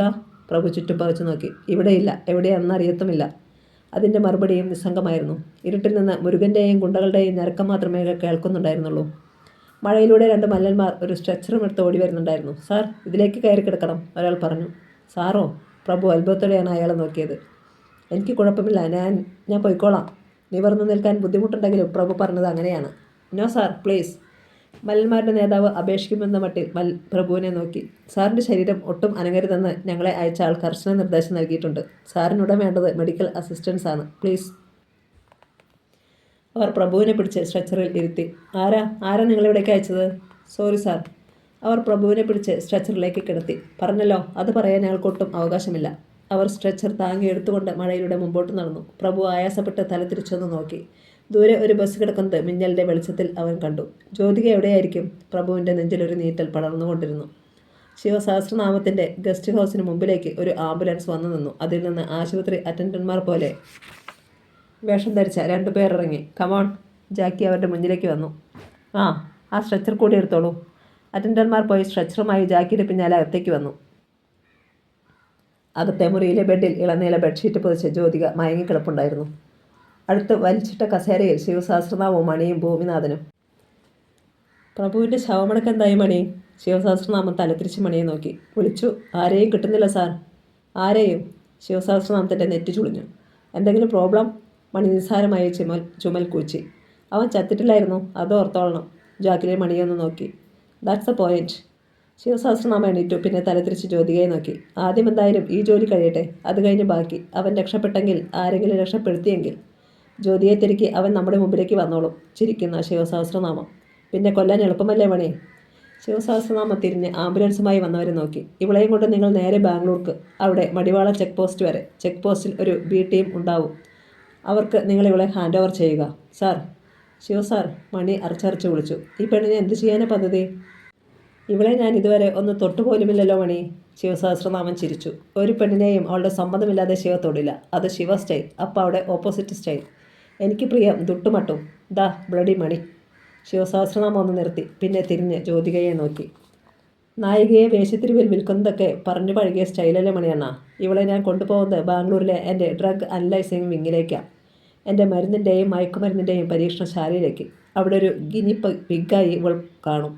പുതിയ പുതിയ മരുന്നുകളും മയക്കുമരുന്നുകളും പരീക്ഷിക്കാൻ. നമുക്ക് ചുമ്മാ കുത്തിവെച്ച് കളിക്കാൻ. ശിവസഹസ്രനാമം ചിരിച്ചു. പിന്നെ പതിയെ തിരിഞ്ഞു. കണ്ണുകൾ പകക്കൊണ്ട് ഇരുണ്ടു. അങ്ങനെ മരുന്നുകൾ ഞരമ്പിൽ കയറി വിശപ്പ് കെട്ട്, ബുദ്ധി കെട്ട്, കണ്ണുകളിലെ തിളക്കം കെട്ട്, സൗന്ദര്യം വാർന്ന്, എല്ലിൻ കൂട്ടിൽ തൊലി ഒട്ടിച്ചതുപോലെ വെല്ലിച്ച ശരീരവും കുഴിഞ്ഞ കണ്ണുകളും മുടിയില്ലാത്ത തലയുമായി ഇവൾ മാറിക്കഴിയുമ്പോൾ ആദ്യമായി ഞാൻ ഇവളെ ഒരു കണ്ണാടി കാണിക്കും. അന്ന് ഇവൾക്ക് മനസ്സിലാവും, എൻ്റെ അപ്പാക്ക് കൊടുക്കാതെ എൻ്റെ അപ്പാവിടെ ഉയിര് പോലും പോകുന്നതിന് കാരണമായ ഇവളുടെ സൗന്ദര്യത്തിന് ഒരു വിലയുമില്ലായിരുന്നെന്ന്. ഒരു പുരുഷൻ പോലും തൊടാത്ത, നോക്കാൻ ഇഷ്ടപ്പെടാത്ത വൃദ്ധ കന്യക. ശിവസഹസ്രനാമം ചുണ്ടുകൂട്ടി ഒന്ന് ചിരിച്ചു. പിന്നെ തിരിഞ്ഞ് ആംബുലൻസുമായി വന്നവരെ നോക്കി. എങ്കിൽ പിന്നെ പോയിക്കോ, മറക്കണ്ട. Madiwala check post. ജ്യോതികയെ സ്ട്രെച്ചറിൽ കിടത്തി അവർ പുറത്തേക്ക് കൊണ്ടുപോയി. 2 മിനിറ്റ് കഴിഞ്ഞപ്പോൾ ആംബുലൻസ് സ്റ്റാർട്ടായി പോകുന്ന ശബ്ദം കേട്ടു. ശിവസഹസ്രനാമം പതിയെ തലതിരിച്ച് മണിയെ നോക്കി. മണി, മുരുകനെ ട്രേസ് ചെയ്യ്. കിട്ടിയില്ലെങ്കിൽ അടുത്ത ടീമിനെ മാമല്ലപുരം ഫോറസ്റ്റിലേക്ക് വിട്. ആ പോലീസുകാരിയിലെ മീന ഭാസ്കർ, അവളെയും വിളിച്ചു പറയും പ്രഭുവിനെ ട്രേസ് ചെയ്യാൻ. സാർ. മണി തലക്കുലുക്കിയിട്ട് ഇറങ്ങിപ്പോയി. ജാക്കി. ശിവസഹസ്രനാമം പുഞ്ചിരിയോടെ ജാക്കിലിനെ നോക്കി. സൂചന മനസ്സിലായതുപോലെ ജാക്കിലിൻ വാതിലടച്ചു. Please mix for a drink for me. ജാക്കിലിൻ്റെ കണ്ണുകളിൽ ഒരു തിളക്കവും കവിളുകളിൽ അരുണാഭയമുണ്ടായി. മുറിയിൽ എ സിയിലെ തണുപ്പും ജാക്കിലിൻ്റെ മതിപ്പിക്കുന്ന ഗന്ധവും മാത്രമായി. ഒരു ഞെട്ടലോടെയാണ് പ്രഭു കണ്ണു തുറന്നത്. ചുറ്റും നോക്കി. എവിടെയാണെന്നറിയാൻ 2 നിമിഷം വേണ്ടി വന്നു. ഏതോ ആശുപത്രിയിലാണ്. പ്രഭു പതിയെ തലതിരിച്ചു. മിഴികളൊന്ന് പിടച്ചു. തൊട്ടപ്പുറത്തെ ബെഡിൽ കിടക്കുന്നത് ആശാനല്ലേ? ജ്യോതിക എവിടെ? അവൻ എണീക്കാൻ ശ്രമിച്ചപ്പോൾ തലവേദനിച്ചു. മുറിയിലേക്ക് ആരോ വരുന്ന ശബ്ദം കേട്ടു. ആയാസപ്പെട്ട് പ്രഭു തലതിരിച്ചു. വന്ന ആളിനെ കണ്ടപ്പോൾ അവൻ അമ്പരന്ന് പോയി. കോവിൽ രാജയുടെ ആളായ രംഗസ്വാമി. സാരി കച്ചവടക്കാരൻ്റെ വേഷം കെട്ടി വീട്ടിൽ വന്നയാൾ. രംഗസ്വാമിയുടെ ഇടതു കവിൾ അടിയേറ്റതുപോലെ വീങ്ങിയിരുന്നു. തങ്ങൾ വീണ്ടും ശിവസഹസ്രനാമത്തിൻ്റെ പാളയത്തിലാണെന്ന് പ്രഭുവിന് മനസ്സിലായി. പ്രഭു അണ്ണേ. രംഗസ്വാമി കസാര വലിച്ചിട്ട് പ്രഭുവിന് അടുത്തേക്കിരുന്നു. Tea, coffee ഏതാവത് വേണമാ? എന്തിനാ എന്നെ ഇവിടേക്ക് കൊണ്ടുവന്നത്? പ്രഭു തളർന്ന സ്വരത്തിൽ രംഗസ്വാമിയെ നോക്കി. ഞാൻ പറയാം. വാദിക്ക് നിന്ന് ശബ്ദം കേട്ടു. അവിടേക്ക് തലത്തിരിച്ച പ്രഭു ഞെട്ടിപ്പോയി. വാതിൽ നിറഞ്ഞു നിൽക്കുന്ന ആൾ SP മീന ഭാസ്കർ ശിരുമണി IPS. മീന മുറിയിലേക്ക് കയറി. പിന്നെ വാതിലടച്ചിട്ട് പ്രഭുവിന് നേരെ തിരിഞ്ഞു. പേടിക്കേണ്ട, ശിവസഹസ്രനാമത്തിൻ്റെ ആളായിട്ടല്ല ഞാനിവിടെ. പ്രഭുവിനെയും പുള്ളിയാശനെയും രക്ഷിച്ചത് എൻ്റെ ആളുകളാണ്, ഡിപ്പാർട്ട്മെൻറ്റിലെ എൻ്റെ വിശ്വസ്തർ. പിന്നെ പ്രഭു അറിയാത്ത ഒരു കാര്യം കൂടി ഞാൻ പറയാം. മീന ഒന്ന് നിർത്തി. ഒരു നിമിഷത്തെ നിശബ്ദത. പിന്നെ പ്രഭുവിൻ്റെ കണ്ണുകളിലേക്ക് നോക്കിയാണ് മീന ബാക്കി പൂരിപ്പിച്ചത്. കോവിൽ രാജയെ കൊന്നത് ഞാനാ. പ്രഭു ഞെട്ടിപ്പോയി. മീനയുടെ സ്വരം അല്പം കൂടി പതിഞ്ഞു. ഞാനെന്ന് പറഞ്ഞാൽ ഞാൻ വിലക്കെടുത്ത ഇവൻ, ഈ രംഗസ്വാമി. പുള്ളിയാശാൻ്റെ വീട്ടിലേക്ക് കോവിൽ രാജയ്ക്ക് വഴി കാണിച്ച ഇവൻ തന്നെ. പിൻവാതിലൂടെ വന്ന് കഴുത്തറുത്തു സ്ഥലം വിട്ടു. മീന ഒന്ന് നിർത്തി. അങ്ങനെ ചെയ്യാൻ എനിക്കൊരു കാരണമുണ്ട്. ഇവനും ഒരു കാരണമുണ്ട്. ഇനി ശിവസഹസ്രനാമം. അവനെതിരെയുള്ള യുദ്ധത്തിന് നമ്മൾ ഒന്നിച്ചു നിൽക്കണം. ഇനിയാണ് യഥാർത്ഥ കളി. The real game is on. പ്രഭുവിൻ്റെ ഇമകളൊന്ന് ചലിച്ചതുപോലുമില്ല. പ്രഭു, മീന പതിയെ വിളിച്ചു. ഞാൻ പറഞ്ഞതൊന്നും പ്രഭുവിന് വിശ്വാസമായില്ലേ? പ്രഭു മീനയുടെ കണ്ണുകളിലേക്ക് വെറുതെ തുറച്ചു നോക്കി കിടക്കുകയായിരുന്നു. അവൻ്റെ സമനില തെറ്റിയോ എന്ന് പോലും മീനയ്ക്ക് സംശയം തോന്നി. മൂഡ് ഡിസോർഡർ എന്ന സൈക്കിക് പ്രോബ്ലം അവനുണ്ടെന്ന് അവൻ്റെ ബയോഡാറ്റയിൽ നിന്ന് നേരത്തെ കണ്ടത് മീന ഓർത്തു. ഡിപ്രഷൻ്റെ ആഴങ്ങളിലാണ് പ്രഭുവിൻ്റെ മനസ്സെന്ന് മീനയ്ക്ക് തോന്നി. പ്രഭുവിൻ്റെ കണ്ണുകൾ അതാണ് കാണിക്കുന്നത്. പ്രഭു, മീന വീണ്ടും വിളിച്ചു. അവൻ്റെ ദൃഷ്ടികൾ ഒന്ന് ചരിച്ചു. ജ്യോതിക എവിടെ? ശാന്തമായിരുന്നു പ്രഭുവിൻ്റെ ചോദ്യം. നമുക്ക് കണ്ടുപിടിക്കാം. പ്രഭുവിന് ആത്മവിശ്വാസം നൽകുന്ന രീതിയിലായിരുന്നു മീനയുടെ മറുപടി. എങ്ങനെ തിരിച്ചു കിട്ടും? പ്രഭുവിൻ്റെ അടുത്ത ചോദ്യം വന്നു. ജീവനോടെയോ അതോ ശവമായിട്ടോ? പ്രഭു പ്ലീസ്. മീന പ്രഭുവിൻ്റെ ബെഡ് പതിയെ അല്പം കൂടി ഉയർത്തി. വേണ്ട. പ്രഭു പതിയെ നിവർന്നു. നട്ടെല്ലുണ്ട്, ഉള്ളത് ഒടിഞ്ഞിട്ടുമില്ല. അവൻ പതിയെ നടുനിവർത്തി ഇരുന്നു. തലയുടെ പിൻവശം വിങ്ങുന്നുണ്ട്. കൈ ഉയർത്തി പ്രഭു തലയുടെ പിന്നിൽ ഒന്ന് തൊട്ടു. 11 കുത്തിക്കെട്ടുണ്ട്. മീന പ്രഭുവിനെ നോക്കി. ഒരെണ്ണം കൂടി ഉണ്ടായിരുന്നെങ്കിൽ ഒരു ഡസനെന്ന് പറയാമായിരുന്നു അല്ലേ? പ്രഭു പതിയെ മിഴികൾ തിരിച്ചു. സ്കള്ളിന് പൊട്ടലുണ്ടോ എന്നൊരു പേടിയുണ്ടായിരുന്നു. സ്കാൻ ചെയ്തിരുന്നു. ഭാഗ്യം, തലയോടിനൊന്നും സംഭവിച്ചിട്ടില്ല. തലച്ചോറും അവിടെ തന്നെ ഉണ്ടല്ലോ അല്ലേ?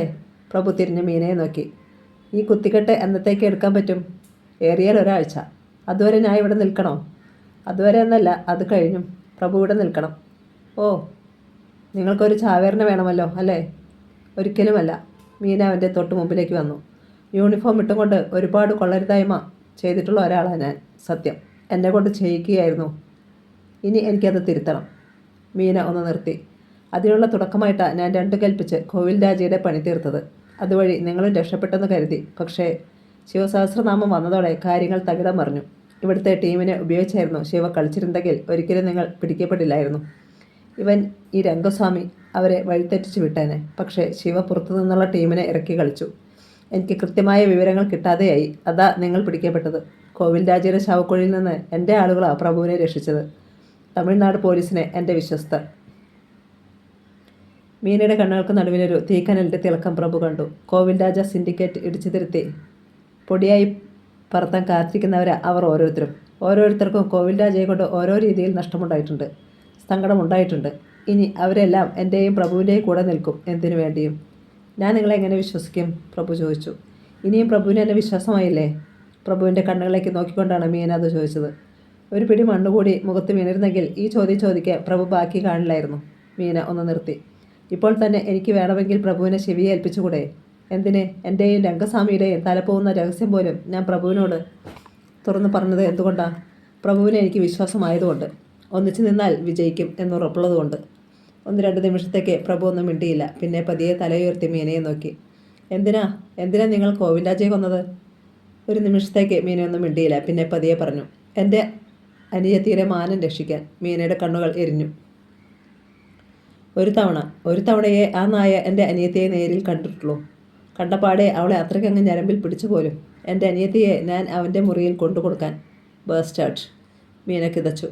അയാൾ ജീവിച്ചിരുന്നാൽ ലോകത്തൊരിടത്തും എൻ്റെ അനിയത്തിക്ക് സ്വസ്ഥമായി ജീവിക്കാൻ കഴിയില്ലെന്ന് എനിക്ക് ഉറപ്പായിരുന്നു. അതോടെ തീർത്ത് കളയാൻ തീരുമാനിച്ചു ഞാൻ ആ നായയെ. പ്രഭു മീനയുടെ മുഖത്തേക്ക് നോക്കിയിരിക്കുകയായിരുന്നു. മുറിയിലൂടെ 2 ചാൽ മീന നടന്നു. പിന്നെ പതിയെ തിരിഞ്ഞു. പുറത്തുനിന്ന് വരുന്ന ഒരാൾക്കും കോവിൽ രാജയെ ഒരു ചുക്കം ചെയ്യാൻ പറ്റില്ലെന്ന് എനിക്ക് ഉറപ്പായിരുന്നു. അറപ്പില്ലാതെ ആയുധം പിടിക്കാനും ചങ്കുറപ്പോടെ അയാളുടെ കഴുത്തറക്കാനും കൂട്ടത്തിൽ നിന്ന് ഒരാൾ വേണം. ആ അന്വേഷണം ഒടുക്കം ചെന്ന് നിന്നത് രംഗസ്വാമിയിൽ. എനിക്ക് നഷ്ടപ്പെട്ടത് എൻ്റെ മോളെയാ, രംഗസ്വാമി പറഞ്ഞു. അയാളുടെ കണ്ണുകളിൽ ചോരഞ്ഞരമ്പുകൾ പിടയ്ക്കുന്നത് പ്രഭു കണ്ടു. ഒരു രാത്രി ഒരു ചാക്കുകെട്ട് എന്നെ ഏൽപ്പിച്ചിട്ട് കോവിൽ രാജ പറഞ്ഞു കൊണ്ടുപോയി കുഴിച്ചിടാൻ. ഒരു പെൺകുട്ടിയാണ് അതിലെന്നും പറഞ്ഞിരുന്നു. ഞാൻ കൊണ്ടുപോയി കുഴിച്ചിട്ടു. രംഗസ്വാമിയുടെ മുഖത്തെ പേശികൾ വലിഞ്ഞു മുറുകി. കണ്ണുകൾ തുളുമ്പി തുടിച്ചു വന്നു. ശ്വാസം 1-2 തവണ ദീർഘമായി ഉള്ളിലേക്ക് വലിച്ചെടുത്തിട്ടാണ് രംഗസ്വാമി ബാക്കി പൂരിപ്പിച്ചത്. ഞാൻ കുഴിച്ചിട്ടത് എൻ്റെ പൊന്നുമോളെ തന്നെയായിരുന്നു. പ്രഭുവിൻ്റെ നെഞ്ചിനുള്ളിലൊരു മിന്നലുണ്ടായി. ഏൻ പുള്ള, എന്നുടെ ഉയിർ.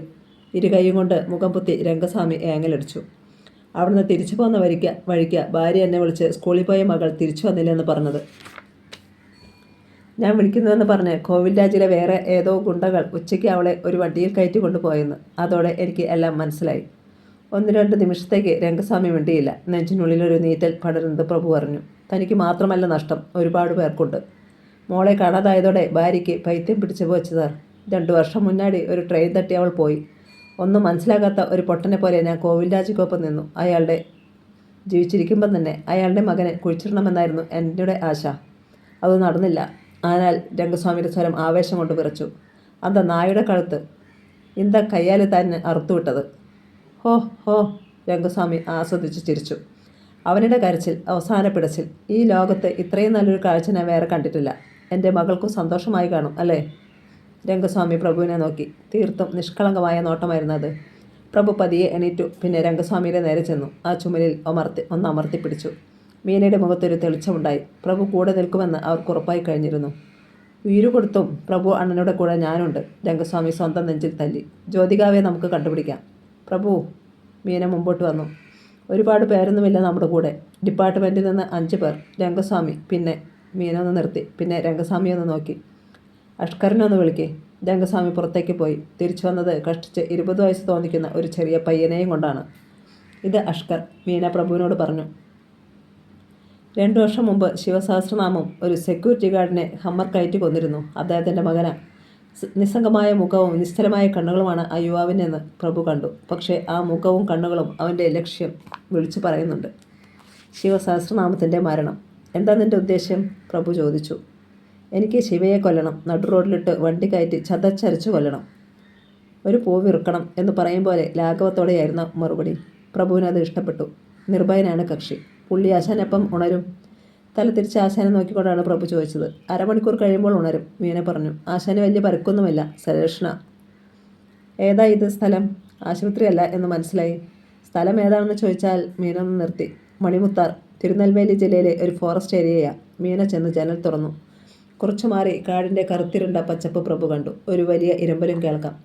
മണിമുത്താർ വെള്ളച്ചാട്ടത്തിൻ്റെ ഇരമ്പല അത്, മീന പറഞ്ഞു. ഇവിടുന്ന് 15 കിലോമീറ്റർ പോയാൽ താമരഭരണി വെള്ളച്ചാട്ടത്തിൻ്റെ അപ്പുറം തിക്ക് ഫോറസ്റ്റാണ്. കലക്കാട് കടുവാ സങ്കേതം. മീന പതിയെ തിരിഞ്ഞു. രംഗസ്വാമിയുടെ കെയർ ഓഫിലുള്ള ഒരു ഹൈഡ് ഔട്ടാണിത്. പ്രഭുവിന് വേണ്ട പണവും ആയുധങ്ങളും തന്നിട്ട് രംഗസ്വാമിയും ഞാനും ഇന്ന് തന്നെ മധുരയ്ക്ക് തിരിക്കും. ഇവിടുന്ന് ഏറിയാൽ 3 മണിക്കൂർ, അത്രയുള്ളൂ. വിരുദ്ധനഗർ വഴി ഹൈവേ കട്ട് ചെയ്ത് പോവാം. രംഗസ്വാമി ഇന്ന് തന്നെ ശിവസഹസ്രനാമത്തിൻ്റെ ഡിപ്പാർട്ട്മെൻറ്റിൽ ചേരും. ഞാൻ സർവീസിലും. എല്ലാ ദിവസവും ഞങ്ങൾ കോൺടാക്റ്റ് ചെയ്തോളാം. പ്രഭു തലകുലുക്കി. ഇവിടെ അഷ്കർ പ്രഭുവിൻ്റെ നിഴൽ പോലെ കൂടെ കാണും. താമരഭരണിയും അംബസമുദ്രവും ശങ്കരൻ കോവിലും രാധപുരവും ഉൾപ്പെടുന്ന ഈ ഏരിയ കൈവെള്ളയിലെ രേഖ പോലെയാ അഷ്കറിന്. ജ്യോതികയെ കണ്ടെത്തണം എനിക്ക്. എന്തു വില കൊടുത്തും. പ്രഭു തിരിഞ്ഞു. അവൾക്ക് വേണ്ടിയാ എൻ്റെ ജീവിതം, എൻ്റെ പെണ്ണിൻ്റെ മാനം, അവളുടെ ജീവൻ, എൻ്റെ അപ്പുകുട്ടി, എല്ലാം പോയത്. കണ്ടുപിടിക്കണം എനിക്ക്. അതെൻ്റെ ഇന്ദുബാലയ്ക്ക് ഞാൻ കൊടുത്ത വാക്കാണ്. കനൽപ്പൊട്ടുകൾ തിളങ്ങുന്ന മിഴികളുമായി പ്രഭു തിരിഞ്ഞു. എവിടെയായിരിക്കും ജ്യോതിക? ജ്യോതികയെയും കൊണ്ടുപോയ ആംബുലൻസ് കേരള അതിർത്തി കടന്ന് കർണാടക സ്റ്റേറ്റിലേക്ക് കയറിയിട്ട് 1/2 മണിക്കൂർ കഴിഞ്ഞിരുന്നു. ഹൈവേക്ക് സമാന്തരമായ വിജനമായ റോഡിലൂടെയായിരുന്നു ആംബുലൻസ് ഓടിക്കൊണ്ടിരുന്നത്. പരമാവധി ഹൈവേ ഒഴിവാക്കി പോകാൻ ഇടയ്ക്ക് ഗുജാക്കിലിൻ്റെ മെസ്സേജ് വന്നിരുന്നു. കോ ഡ്രൈവർ സീറ്റിലിരുന്ന ആൾ നല്ല ഉറക്കത്തിലായിരുന്നു. ഡ്രൈവിംഗ് സീറ്റിലിരുന്ന ആളും ഉറക്കം തൂങ്ങിക്കൊണ്ടിരുന്നു. ഉറക്കം പുളിച്ചു നീർന്ന മിഴികൾ ഇടയ്ക്ക് വന്ന് അടയുമ്പോഴെല്ലാം ആംബുലൻസ് ഇടമലം പാളിക്കൊണ്ടിരുന്നു. ആംബുലൻസിന് പിന്നിലെ സ്ട്രെച്ചറിൽ മയക്കത്തിൽ തന്നെയായിരുന്നു ജ്യോതിക. ആംബുലൻസ് ഒരു വളവ് തിരിഞ്ഞതും ഡ്രൈവിംഗ് സീറ്റിലിരുന്ന ആളുടെ കണ്ണുകൾ പൂർണ്ണമായി അടഞ്ഞുപോയി. ഒരു നിമിഷം പോലും വേണ്ടി വന്നില്ല. ആംബുലൻസ് റോഡിൻ്റെ വലതുവശത്തെ കരിങ്കൽ കെട്ടിലേക്ക് പാഞ്ഞു കയറി. ബോംബ് പൊട്ടുന്നത് പോലത്തെ ശബ്ദമായിരുന്നു. തകിട് ഞെരിഞ്ഞു പൊട്ടുന്ന ഒച്ച. ഗ്ലാസുകൾ ചിതറി. കാബിനുള്ളിൽ നിന്ന് ഞരക്കം പോലും കേട്ടില്ല. ഇടിയുടെ ആഘാതത്തിൽ തുറന്ന പിൻ റോഡിലൂടെ സ്ട്രെച്ചർ ജ്യോതികയെയും കൊണ്ട് പുറത്തേക്ക് തെറിച്ചു. സ്ട്രെച്ചറിൽ ബെൽറ്റിട്ട് മുറുക്കിയിരുന്നതിനാലേ ജ്യോതികയുടെ ശരീരം സ്ട്രെച്ചറിൽ നിന്ന് തിരിച്ചു പോയില്ല. കുറച്ചു ദൂരം പിന്നോട്ട് ഓടിയിട്ട് ജ്യോതികയെയും കൊണ്ട് സ്ട്രെച്ചർ റോഡിന് കുറുകെ നിന്നു. കർണാടക രജിസ്ട്രേഷനുള്ള കറുത്ത ഒരു ബെൻസ് കാർ ദൂരെ നിന്ന് വരുന്നുണ്ടായിരുന്നു. അതിന് പിന്നിൽ നിറയെ തുണിക്കെട്ടുകൾ കയറ്റിയ ഒരു national permit lorry. Benz car പതിയെ വന്ന് സ്ട്രെച്ചറിനടുത്തായി നിന്നു. തിരുനെൽവേലി സന്ധ്യ. മാർക്കറ്റിനുള്ളിലായിരുന്നു പ്രഭുവും അഷ്കറും. ആരും തിരിച്ചറിയാതിരിക്കാനായി പ്രഭു ഇരുകവളിലും മറച്ച് തലയിലൂടെ തോർത്ത് കെട്ടിയിരുന്നു. റോഡിൻ്റെ ഒരറ്റത്ത് നിരനിരയായി ചെറിയ കടമുറികൾ കാണാമായിരുന്നു. ഒരു ചെറിയ ബൾബ് മാത്രം മുന്നിൽ കത്തുന്ന കടകളിൽ നിന്ന് ഹൽവയുടെ മത്തുപിടിപ്പിക്കുന്ന ഗന്ധം ഉയരുന്നുണ്ടായിരുന്നു. അതാണ് ഇരുട്ടുകടകൾ, അഷ്കർ പറഞ്ഞു. തിരുനെൽവേലി ഹൽവ എന്ന് പറഞ്ഞാൽ ലോക പ്രശസ്തമല്ലേ? അതുണ്ടാക്കുന്ന കടകളാ. സന്ധ്യ മുതലേ കച്ചവടം. കടകൾക്ക് മുൻപിൽ തിരക്ക് പ്രഭു കണ്ടു. ചെറിയ കപ്പിലും വാഴ ഇലയിലുമായി ആളുകൾ ചൂട് ഹൽവ വാങ്ങുന്നു. സ്പൂൺ കൊണ്ട് കോരി എടുത്താണ് കഴിക്കുന്നത്. നിറയെ താമരപ്പൂക്കൾ വിരിഞ്ഞു നിൽക്കുന്നതുകൊണ്ടാ താമരാഭരണി എന്ന് നദിക്ക് പേര് വന്നത്. അഷ്കർ വീണ്ടും പ്രഭുവിനെ നോക്കി. ആ നദിയിലെ വെള്ളം കൊണ്ട് മാത്രമേ തിരുനെൽവേലി ഹൽവ ഉണ്ടാക്കൂ. അതാണ് തിരുനെൽവേലി ഹൽവയുടെ രുചിയുടെ രഹസ്യമെന്നാണ് പറയുന്നത്. ഈ സമയം റോഡിന് എതിർവശത്ത് കയ്യിൽ ഒരു ലോട്ടറി തട്ടുമായി ഒരു ചെറിയ പെൺകുട്ടി നിൽപ്പുണ്ടായിരുന്നു. മുഷിഞ്ഞ ഫ്രോക്ക് അണിഞ്ഞിരുന്ന അവളുടെ കൂർത്ത ചെമ്പം മിഴികൾ പ്രഭുവിനും അഷ്കറിനും നേരെയായിരുന്നു. അത് സരോജമായിരുന്നു. ട്രിച്ചി മുരുകൻ്റെ കൂട്ടാളിയായ സരോജം. ഒരു ഞെട്ടലോടെയാണ് ജ്യോതിക കണ്ണു തുറന്നത്. തനിക്ക് ചുറ്റും ഒരുപാട് മുഖങ്ങൾ അവൾ കണ്ടു. വലിയ മൂക്കുത്തി ധരിച്ച് കടുനിറത്തിലുള്ള ചേര ചുറ്റിയ സ്ത്രീകൾ, വട്ടക്കഴുത്തുള്ള കുപ്പായി വിട്ട പുരുഷന്മാർ, കുട്ടികൾ. എന്തോ യന്ത്രങ്ങളുടെ ശബ്ദം ദൂരെ നിന്ന് കേൾക്കാം. ഞാൻ എവിടാ? ജ്യോതിക തളർന്ന സ്വരത്തിൽ എല്ലാവരെയും നോക്കി. ശതമുഖി. എവിടെ നിന്നോ മറുപടി വന്നു. ശതമുഖി. ജ്യോതിക ചുറ്റും പതറി നോക്കി. പിന്നെ എണിക്കാനാണെങ്കിലും കിടക്കയിലേക്ക് തന്നെ വീണുപോയി. മോളെ, ഒരു വിളി കേട്ടു. തിളങ്ങുന്ന കണ്ണുകളുള്ള പ്രൗഢയായ ഒരു സ്ത്രീ തന്നെ നോക്കിയിരിക്കുന്നത് ജ്യോതിക കണ്ടു. 50 വയസ്സിനടുത്ത് പ്രായം വരും. ഞാൻ ജ്യോതിക വിക്കി. മോള് സേഫാ, ഒന്നും പേടിക്കണ്ട. മോളുടെ പേരെന്താ? ജ്യോതിയുടെ മിഴികളൊന്ന് പിടഞ്ഞു. ഞാൻ ജ്യോതിക. നിങ്ങൾ ആരാ? ഇതേതാ സ്ഥലം? എൻ്റെ ഏട്ടൻ എവിടെ? ആ സ്ത്രീ പതിയെ എഴുന്നേറ്റ് ജ്യോതിയുടെ അടുത്തേക്ക് വന്ന് അവളുടെ നെറുകയിൽ തലോടി. മോളെ, ഞങ്ങൾക്ക് കിട്ടിയത് കോയമ്പത്തൂർ സേലം ഹൈവേയിൽ വെച്ചാ. തകർന്ന ആംബുലൻസിൽ നിന്ന് റോഡിലേക്ക് തെറിച്ചു വീണ നിലയിൽ. മോളെ മാത്രമേ ഞങ്ങൾക്ക് കിട്ടിയുള്ളൂ. ആ സ്ത്രീ ഒന്ന് നിർത്തി. ആരാ ജ്യോതിക മോളുടെ ഏട്ടൻ? ബ്രദറാണോ? അല്ലെന്ന് ജ്യോതിക തലവെട്ടിച്ചു. പിന്നെ അവളൊന്ന് വിക്കി. പ്രഭുവിൻ്റെ മുഖമായിരുന്നു അവളുടെ മനസ്സ് നിറയെ. ജ്യോതി, അവസാന ഞരക്കം പോലും കാതിലുണ്ട്. ഏട്ടാ, ജ്യോതിക ഉച്ചത്തിൽ വിതുമ്പിപ്പോയി. പറയുമ്പോളെ, ആരാ നിൻ്റെ ഏട്ടൻ? ആ സ്ത്രീ വീണ്ടും അവളെ നോക്കി. ജ്യോതിയെ കരഞ്ഞു. എൻ്റെ ദൈവമായ ഏട്ടൻ, ഈ ലോകത്ത് എനിക്കുള്ള ഒരേയൊരു ബന്ധു. ആ സ്ത്രീ അലിവോടെ അവളെ നോക്കി. ഇത് കർണാടകയിലെ ശതമുഖി എന്ന സ്ഥലമാണ്. ഒന്നുകൂടി വിശദമായി പറഞ്ഞാൽ പട്ടുസാരികളുടെ ഗ്രാമം. 1000 രൂപ മുതൽ 5 ലക്ഷം രൂപ വരെയുള്ള മന്ത്രക്കോടി പട്ടുകളാണ് ഇവിടെ നെയ്യുന്നത്. സുമംഗലി നാട് എന്നും ഈ സ്ഥലത്തെ വിളിക്കുന്നവരുണ്ട്. കേരളത്തിലെ ഏതാണ്ട് എല്ലാ പ്രധാന ടെക്സ്റ്റൈൽസിലേക്കും മന്ത്രക്കോടികൾ പോകുന്നത് ഇവിടെ നിന്നാണ്. 1500ഓളം തരികൾ ഇവിടെ ഞങ്ങളുടെ സ്വന്തമാണ്. ഏതാണ്ട് ഈ ഗ്രാമത്തിൻ്റെ 3/4 ഭാഗം. അവർ ഒന്ന് നിർത്തി. എൻ്റെ പേര് ആദിത്യലക്ഷ്മി രഘുനാഥപതി.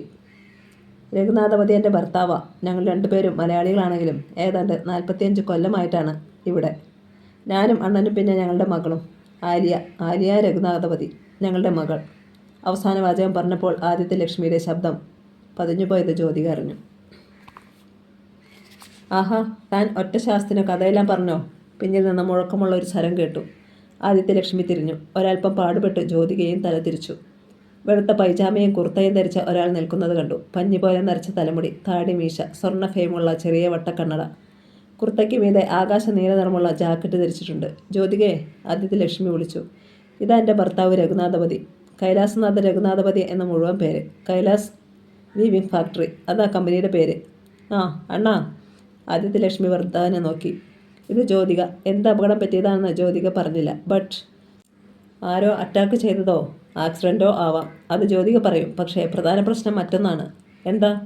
രഘുനാഥപതി ഭാര്യയെ നോക്കി. ജ്യോതികയുടെ ഈ ലോകത്ത് അവശേഷിക്കുന്ന ഒരേയൊരു ബന്ധുവിനെ കൂടി മിസ്സായിട്ടുണ്ട്. ജ്യോതിക ഏട്ടൻ എന്ന് വിളിക്കുന്ന ബന്ധു. എന്താ മോളുടെ ഏട്ടൻ്റെ പേര്? ആദിത്യലക്ഷ്മി വീണ്ടും ജ്യോതികയെ നോക്കി. പ്രഭു. ജ്യോതികയുടെ കണ്ണുകൾ നനഞ്ഞു. പ്രഭു. രഘുനാഥപതി ഒന്നുരുവിട്ടു. ഞാൻ ആര്യ മോളുടെ കാര്യം പറയുമായിരുന്നു അണ്ണാ. ആദിത്യലക്ഷ്മി രഘുനാഥപതിയെ നോക്കി. ജ്യോതികയുടെ പുരികവും മൂക്കും ഒക്കെ കണ്ടില്ലേ? ശരിക്കും ആര്യ മോളെ പോലെ അല്ലേ? രഘുനാഥപതിയുടെ മുഖത്ത് വേദന കലർന്നൊരു മന്ദഹാസമുണ്ടായി. മകളായിരുന്നു ആര്യ, രഘുനാഥപതി പറഞ്ഞു. മിടുക്കിയായിരുന്നു. പഠിക്കാനും പാടാനും കവിത ചൊല്ലാനും നൃത്തം ചെയ്യാനും ഒക്കെ. പക്ഷേ ഇപ്പം ആളില്ല കേട്ടോ. പോയി, ഞങ്ങളെ വിട്ട്. ആദിത്യലക്ഷ്മിയുടെ കണ്ണുകൾ തുളുമ്പുന്നത് ജ്യോതിയെ കണ്ടു. കേരളത്തിൽ വെച്ചായിരുന്നു മരണം. കോളേജിൽ നിന്ന് ടൂർ പോയതാ. കാഴ്ചകൾ കണ്ട് നടക്കുന്നതിനിടെ കുഴഞ്ഞു വീണു മരിച്ചു. Cause unknown. കാരണം ദൈവത്തിന് മാത്രമേ അറിയൂ. ചിരിച്ചു കളിച്ച് കൈവീശി പോയവൾ മരിച്ച് മരവിച്ച് വെള്ളം പുതച്ചു വന്നു. ആദിത്യലക്ഷ്മി വിതുമ്പി. ആദി, ശാസിക്കും പോലെ രഘുനാഥപതി വിളിച്ചു. 4 കൊല്ലമായില്ലേ? 40 കൊല്ലമായാലും പെറ്റമ്മയുടെ നെഞ്ചിലെ നീറ്റലും കണ്ണിലെ പെയ്ത്തും തീരുമോ അണ്ണാ? പിന്നീട് എല്ലാ വർഷവും മോൾ മരിച്ച ദിവസം ഞങ്ങൾ കേരളത്തിലെത്തും. അവിടെ ക്ഷേത്രത്തിൽ പൂജ, പിന്നെ അടുത്തൊരു ഓർഫനേജിൽ അന്നദാനവും വസ്ത്രദാനവും. ഈ വർഷത്തെ യാത്ര കഴിഞ്ഞു വരുന്ന വഴിക്കാണ് മോളെ ഞങ്ങൾക്ക് കിട്ടിയത്. ജഗന്നാഥപതി ഒന്ന് നിർത്തി. സ്ട്രെച്ചറിൽ മോളി കിടക്കുന്നത് കണ്ടപ്പോൾ അന്ന് ആശുപത്രിയിൽ ഞങ്ങളുടെ ആലിയ മോളി കിടക്കുന്നത് പോലെയാണ് തോന്നിയത്. അതാ രണ്ടും കൽപ്പിച്ച് ആരോടും ഒന്നും തിരക്കാതെ, പോലീസിൽ പോലും റിപ്പോർട്ട് ചെയ്യാതെ മോളെ ഇങ്ങോട്ട് കൊണ്ടുവന്നത്. മോളുടെ റിലേറ്റീവ്സിൻ്റെ ഡീറ്റെയിൽസ് എന്തെങ്കിലും ഉണ്ടെങ്കിൽ തന്നാൽ മതി, ഞാൻ അവരെ ഇവിടെ എത്തിക്കാം. ജ്യോതികയുടെ മിഴികൾ തുളുമ്പി. എനിക്ക് ആരുമില്ല, എനിക്ക് എൻ്റെ ഏട്ടൻ മാത്രമേ ഉള്ളൂ. അവൾ കൈകൂപ്പി. എൻ്റെ ഏട്ടനെ കണ്ടുപിടിച്ച് തരണേ, ഇല്ലെങ്കിൽ അവർ കൊല്ലും. ജഗന്നാഥപതിയും ആദിത്യലക്ഷ്മിയും അമ്പരപ്പോടെ പരസ്പരം നോക്കി. കാവൽക്കിണർ ഗസ്റ്റ് ഹൗസ്. ഭ്രാന്ത് പിടിച്ചതുപോലെ മുറിക്കുള്ളിലൂടെ ഇടം വലം നടക്കുകയായിരുന്നു ശിവസഹസ്രനാമം. ജാക്കിലിന് പോലും ശിവസഹസ്രനാമത്തിൻ്റെ മുഖത്ത് നോക്കാൻ ഭയം തോന്നി. മുരുകൻ ഉൾപ്പെടെ 5 വിശ്വസ്തരാണ് ആശുപത്രിയിൽ, അതും ഇനി ഒന്നും കൊള്ളാത്ത പരുവത്തിൽ. അതിനു പുറമെ ജ്യോതികയെയും കൊണ്ടുപോയ ആംബുലൻസ് കോയമ്പത്തൂരിൽ സേലം ഹൈവേയിൽ അപകടത്തിൽപ്പെട്ടിരിക്കുന്നു. തൻ്റെ ആളുകൾ രണ്ടും ഗുരുതരമായി പരിക്കേറ്റ് സേലത്തെ ആശുപത്രിയിൽ. ജ്യോതികയെ മാത്രം കാണാനില്ല. മണി അലറും പോലെയാണ് ശിവസഹസ്രനാമം വിളിച്ചത്. മണി ഭയന്നാണ് മുന്നോട്ട് വന്നത്. മീന ഭാസ്കർ എവിടെ? എങ്കെ where is she? Sir, on the way. Mani പറഞ്ഞു തീരും മുമ്പ് പുറത്തൊരു വാഹനത്തിൻ്റെ ടയറുകൾ ഉരഞ്ഞു നിൽക്കുന്ന ശബ്ദം കേട്ടു. ഫോർച്യൂണറിൻ്റെ സെൻറ്റർ സീറ്റിൽ നിന്ന് മീന ഇറങ്ങുന്നത് ശിവസഹസ്രനാമം കണ്ടു. ഫോർച്യൂണറിൻ്റെ പുറകിലേക്ക് ഒരു ജീപ്പ് കൂടി വന്നു നിന്നു. അതിൽ നിന്ന് രംഗസ്വാമി ഇറങ്ങി. മീന രംഗസ്വാമിയെ നോക്കിയത് പോലുമില്ല. മീന അകത്തേക്ക് കയറി വന്നു. ആ മീന. ശിവസഹസ്രനാമം തിരിഞ്ഞു. പ്രഭു എവിടെയെന്നറിയില്ല, ആരോ രക്ഷപ്പെടുത്തി. ജ്യോതികയെയും ആരോ രക്ഷപ്പെടുത്തി. Who is the holy ghost behind the curtain? ആരാണ് നമുക്കെതിരെ മറന്നു നിന്ന് കളിക്കുന്നത്? രംഗസ്വാമിയുടെ നെഞ്ചിനുള്ളൊരു കുടുക്കമുണ്ടായി. തെരിയാതെ ശിവ സാർ. ഒരല്പം പോലും പതർച്ചയില്ലാതെ തലയുയർത്തി പിടിച്ചു നിന്നായിരുന്നു മീനയുടെ മറുപടി. കണ്ടുപിടിക്കണം നീ. ശിവസഹസ്രനാമം തിരിഞ്ഞു. ഡിപ്പാർട്ട്മെൻറ്റിലെ നിൻ്റെ മുഴുവൻ സോഴ്സും ഫോഴ്സും ഉപയോഗിക്കണം. യെസ്. കൊല്ലേണ്ടവരെ കൊല്ലണം. ചോര വീഴെടുത്ത് ചോര വീഴണം. ഡൺ. ആ പിന്നെ തിരുനെൽവേലിയിൽ സരോജമുണ്ട്. പ്രഭുവിനെയും കൊണ്ടുപോയ ബസ്സിൻ്റെ റൂട്ട് അതായിരുന്നു. പ്രഭുവിൻ്റെ ഒരു ചെറിയ ഗന്ധമെങ്കിലും കിട്ടിയാൽ സരോജം പിന്തുടർന്ന് തീർത്തോളും. മീനയുടെയും രംഗസ്വാമിയുടെയും നെഞ്ചിനുള്ളിലൂടെ ഒരു മിന്നലൊടി പാഞ്ഞുപോയി. പ്രഭുവും അഷ്കറും. പ്രഭുവിൻ്റെ തല മുറിച്ചു കൊണ്ടുവരാൻ ഞാൻ പറഞ്ഞിട്ടുണ്ട്. അത് മധുരയിൽ കുഴിച്ചിട്ടാൽ മതി. That's fine. മീന ചിരിക്കാൻ ശ്രമിച്ചു. നീ വേണം മുമ്പിൽ നിന്ന് നയിക്കാൻ. ജ്യോതിക കോയമ്പത്തൂരിലെയോ സേലത്തെയോ ഏതെങ്കിലും ആശുപത്രിയിൽ കാണുമെന്ന് ഉറപ്പാണ്. Trace out hair. ശരി സാർ. അടുത്ത നിമിഷം ജാക്കിലിൻ്റെ ഫോൺ ശബ്ദിച്ചു. ഫോണെടുത്ത് കാതോട് ചേർത്ത അവളുടെ മിഴികളൊന്ന് പിടഞ്ഞു. ഒരു നടുക്കത്തോടെ അവൾ ശിവസഹസ്രനാമത്തിൻ്റെ മുഖത്തേക്ക് നോക്കി. എന്താ ജാക്കിലിൻ? ശിവസഹസ്രനാമത്തിൻ്റെ മിഴികൾ ഇടുങ്ങി. മറ്റൊരു പരാജയത്തിൻ്റെ വാർത്തയാണോ അത്? പറഞ്ഞോ. കടവുൾ റാവുത്തറെ ആശുപത്രിയിൽ നിന്ന് ആരോ രക്ഷിച്ചു കൊണ്ടുപോയി എന്ന്. ഒരു കറുത്ത വാനിലെത്തിയ മുഖംമൂടി ധരിച്ച 4 പേർ നമ്മുടെ ആളുകളെ അടിച്ചു വീഴ്ത്തിയിട്ട്. മീനയുടെ ഉള്ളിലൊരു പുഞ്ചിരിയുണ്ടായി. മതി. ശിവസഹസ്രനാമം കൈയെടുത്ത് ജാക്കിലിനെ തറഞ്ഞു. പിന്നെ മീനയെ നോക്കി. കേട്ടില്ലേ, അവസാനത്തെ കിളിയും പറന്നുപോയെന്ന്. മീന. ശിവസഹസ്രനാമം വെട്ടിത്തിരിഞ്ഞു. Quick. I need a victory. I need blood, bones and soul. Meena ഒന്ന് തലകുലുക്കി. പിന്നെ വെട്ടിത്തിരിഞ്ഞ് പുറത്തേക്ക് നടന്നു. ഫോർച്യൂണറിലേക്ക് കയറി. വണ്ടി വട്ടം തിരിഞ്ഞ് ഗേറ്റിന് നേരെ പോയി.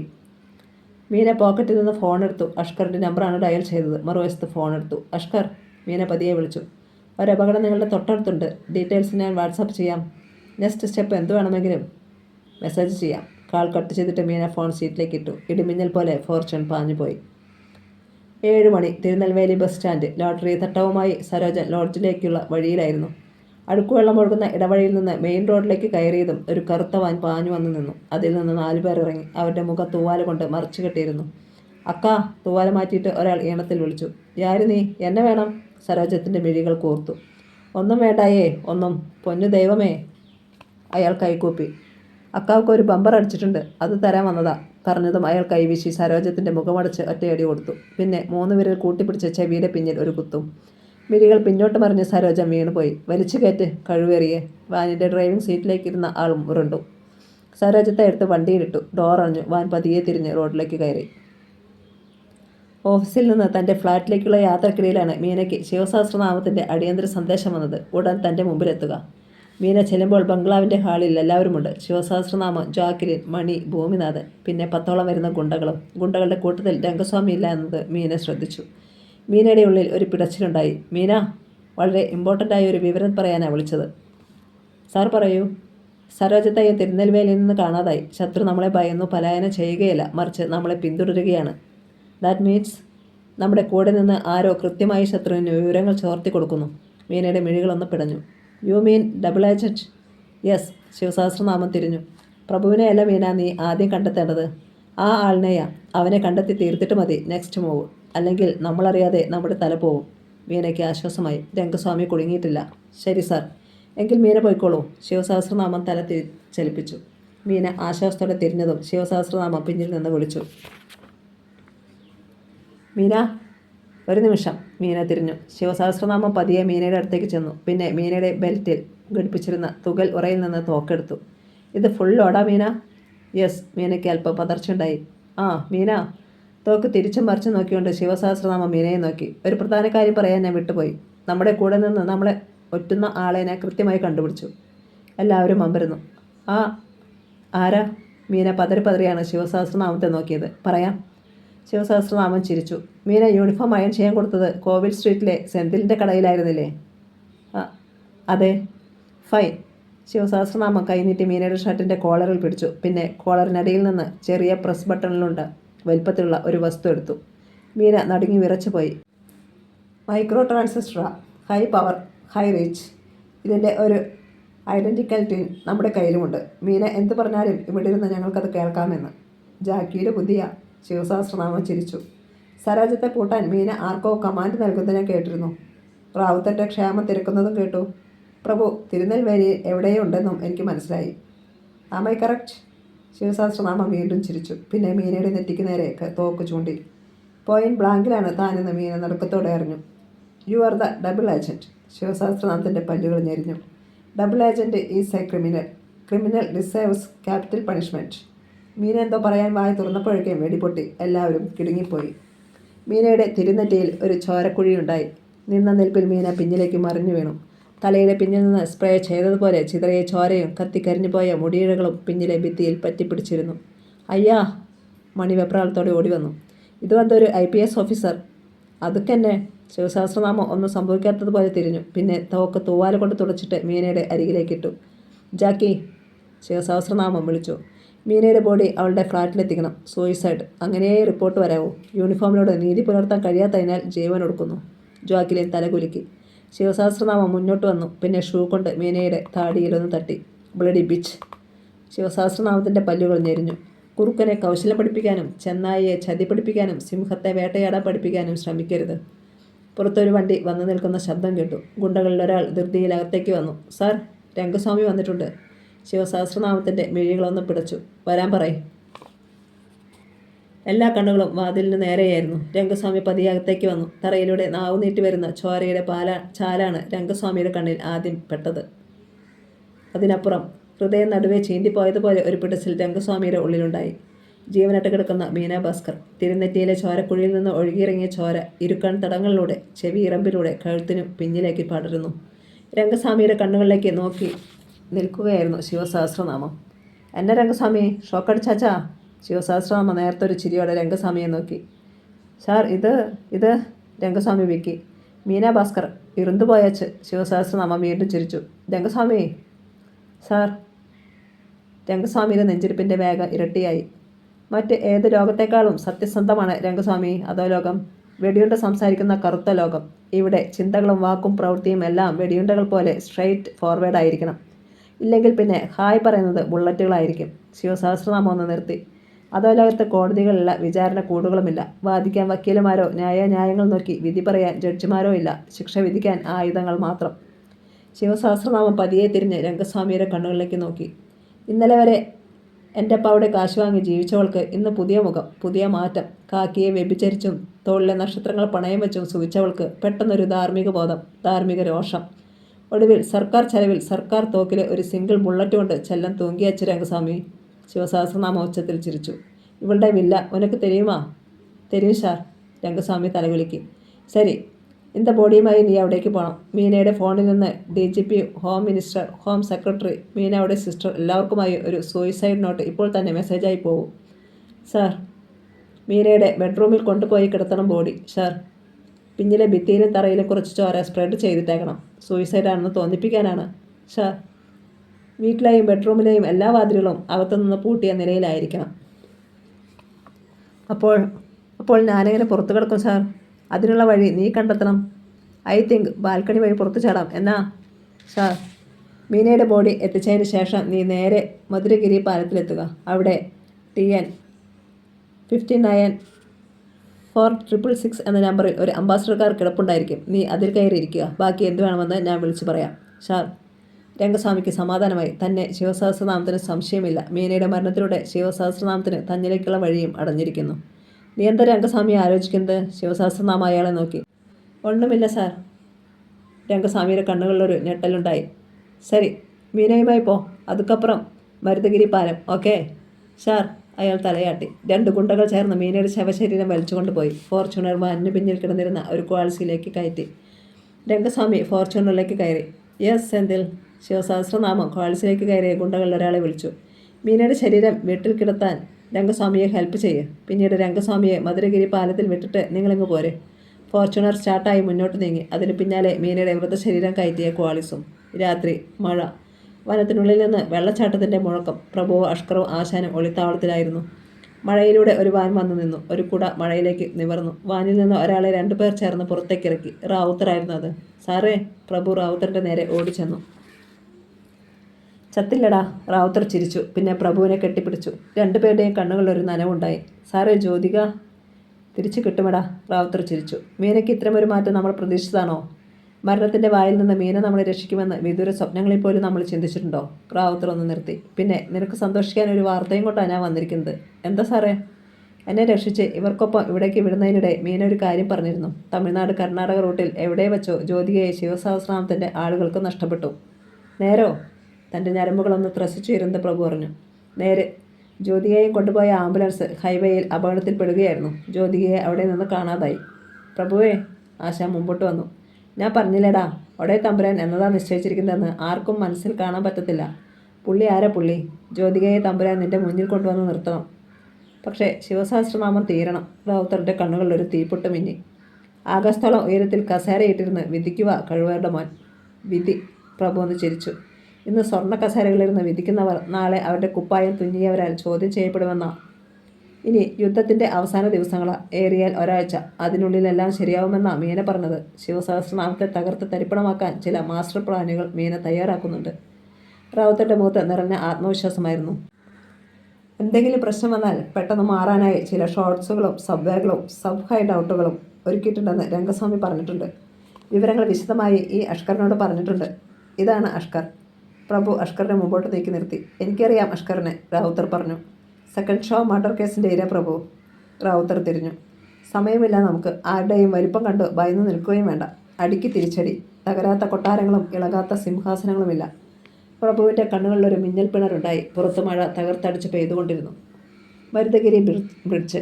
ചുവന്ന ക്വാളിസ് പാഞ്ഞു വന്ന് നിന്നു. അതിൽ നിന്ന് രംഗസ്വാമിയെ ഇറക്കിയിട്ട് ക്വാളിസ് പാഞ്ഞുപോയി. പാലത്തിൻ്റെ ഇടതുവശം ചേർത്ത് ഒരു പഴയ അംബാസഡർ കാർ കിടപ്പുണ്ടായിരുന്നു. രംഗസ്വാമി കാറിൻ്റെ ഡോർ തുറന്ന് അതിലേക്ക് കയറിയിരുന്നു. ഇനിയെന്ത് എന്നൊരു ചോദ്യം രംഗസ്വാമിയുടെ ഉള്ളിൽ പിടച്ചുകൊണ്ടിരുന്നു. പെട്ടെന്ന് രംഗസ്വാമിയുടെ മനസ്സിലൊരു മിന്നലുണ്ടായി. മീന ഭാസ്കറിൻ്റെ മൊബൈൽ ഫോൺ ശിവസഹസ്രനാമത്തിൻ്റെ കയ്യിലാണ്. അപ്പോൾ താനും മീനയും തമ്മിലുള്ള സംസാരത്തിൻ്റെ എല്ലാ ഡീറ്റെയിൽസും ശിവസഹസ്രനാമത്തിൻ്റെ കയ്യിലുണ്ട്. രംഗസ്വാമി ധൃതി പിടിച്ച് തൻ്റെ ഫോൺ എടുത്തു. പിന്നെ ഡ്രാഫ്റ്റ് ബോക്സിൽ സേവ് ചെയ്തിട്ടിരുന്ന ഒരു മെസ്സേജ് എടുത്തു. അപകടം എന്ന ഒറ്റ വാക്കായിരുന്നു അതിൽ. മീനയുടെ നിർദ്ദേശപ്രകാരമായിരുന്നു അപകടം എന്ന വാക്ക് രംഗസ്വാമി ഡ്രാഫ്റ്റ് ബോക്സിൽ സേവ് ചെയ്തിട്ടിരുന്നത്. അടുത്ത നിമിഷം അഷ്കറിൻ്റെ മൊബൈലിലേക്ക് ആ മെസ്സേജ് പോയി. പൊടുന്നനെ പിന്നിൽ നിന്ന് കനത്ത ഒരു ഇരമ്പൽ കേട്ടു. രംഗസ്വാമി ഞെട്ടിത്തിരിഞ്ഞു നോക്കി. ഒരു നാഷണൽ പെർമിറ്റ് ലോറി പാഞ്ഞു വരുന്നത് കണ്ടു. അടുത്ത നിമിഷം മുന്നിൽ നിന്ന് പ്രകാശം പറന്നു വന്നു. ഞെട്ടിത്തിരിഞ്ഞ രംഗസ്വാമിയുടെ മുന്നിലൊരു ലോറിയുടെ പല്ലിളിക്കുന്ന മുഖം കണ്ടു. അയാൾ മിന്നൽ വേഗത്തിൽ കയ്യിലിരുന്ന ഫോൺ പുഴയിലേക്ക് വലിച്ചെറിഞ്ഞു. പിന്നെ ഡോർ ഹാൻഡിലിൽ കൈവച്ചതേയുള്ളൂ. പിന്നിൽ നിന്ന് ലോറി കാറിന് മീതേക്ക് പാഞ്ഞു കയറി. തകർന്നു തെറിച്ച് കാർ നേരെ ലോറിയുടെ മുന്നിലേക്ക്. വീണ്ടും ഒരു ഇടികൂടി. തകിടുകൾ ഞെരിയുന്ന ഒച്ചയ്ക്കിടയിൽ രംഗസ്വാമിയുടെ നിലവിളി അമർന്നു പോയി. തീപ്പൊരികൾക്കൊപ്പം ചോരത്തുള്ളികളും ചിതറി. വെളുപ്പിന് 4 മണിയോടെയാണ് ജ്യോതികയെയും കയറ്റി രഘുനാഥപതിയുടെ കറുത്ത ബെൻസ് കാർ അവരുടെ കൊട്ടാരം പോലത്തെ വീടിന് മുന്നിലെത്തി നിന്നത്. വെളുപ്പിനെ മതി ജ്യോതികയുമായുള്ള യാത്രയെന്ന് രഘുനാഥപതി തീരുമാനിച്ചിരുന്നു. ആരോ വേട്ടയാടുന്ന ഒരു പെൺകുട്ടിയാണ് ജ്യോതികയെന്ന് രഘുനാഥപതിക്ക് മനസ്സിലായി കഴിഞ്ഞിരുന്നു. റിമോട്ട് കൺട്രോളിങ്ങിലുള്ള ഗേറ്റ് ഇരുവശത്തേക്ക് മാറി. വിശാലമായ പൂന്തോട്ടത്തിൻ്റെ അങ്ങേയറ്റത്തായിരുന്നു വീട്. പൂന്തോട്ടത്തിന് നടുവിൽ 10 അടി ഉയരത്തിലുള്ള ഒരു ശിവന്റെ പ്രതിമ ജ്യോതിയെ കണ്ടു. ചമ്മറം പടിഞ്ഞ് ധ്യാനത്തിലിരിക്കുന്നത് പോലെയാണ്. ചെമ്പുകൊണ്ട് നിർമ്മിച്ച 3 വലിയ ശൂലങ്ങൾ ശിവപ്രതിമയ്ക്ക് മുമ്പിൽ നാട്ടി നിർത്തിയിരിക്കുന്നു. ബെൻസ് നിന്നു. രഘുനാഥപതിയും ആദിത്യലക്ഷ്മിയും ഇറങ്ങി. ഇറങ്ങുമോളെ. ആദിത്യലക്ഷ്മി സ്നേഹത്തോടെ അവളെ കൈപ്പിടിച്ചിറക്കി. ഇനി മുതൽ ഇതാ നിന്റെ വീട്. ഒരു വലിയ കൊട്ടാരത്തിന് മുന്നിൽ നിന്നിട്ടും ജ്യോതിയയ്ക്ക് പ്രത്യേകിച്ചൊന്നും തോന്നിയില്ല. പ്രഭുവില്ലാത്ത എല്ലാ ലോകവും മരുഭൂമി പോലെയാണെന്നാണ് അവൾക്ക് തോന്നിയത്. വാ. ആദിത്യലക്ഷ്മി ജ്യോതികയെ മുന്നോട്ട് നടത്തി. കഷ്ടിച്ച് കഴുത്തിന് താഴെ വരെ മാത്രമായിരുന്നു ജ്യോതികയ്ക്ക് മുടി. ആരതി തട്ടവുമായി പ്രായം ചെന്ന 2 സ്ത്രീകൾ കാത്തു നിൽപ്പുണ്ടായിരുന്നു. ആദിത്യലക്ഷ്മി ആരതിത്തട്ടം വാങ്ങി ജ്യോതികയെ ഒഴിഞ്ഞു. പിന്നെ നെറ്റിയിൽ കുങ്കുമം തൊടുവിച്ചു. കൈ പിടിച്ചു കൊണ്ടുവന്ന് ഹാളിലെ സോഫയിലിരുത്തി. ഒരു ചെറിയ മൈതാനത്തിൻ്റെ 4/1 വലിപ്പമുണ്ടായിരുന്നു ഹാളിന്. പാവമാ. ആദിലക്ഷ്മി പ്രായം ചെന്ന ഒരു പരിചാരികയെ വിളിച്ചു.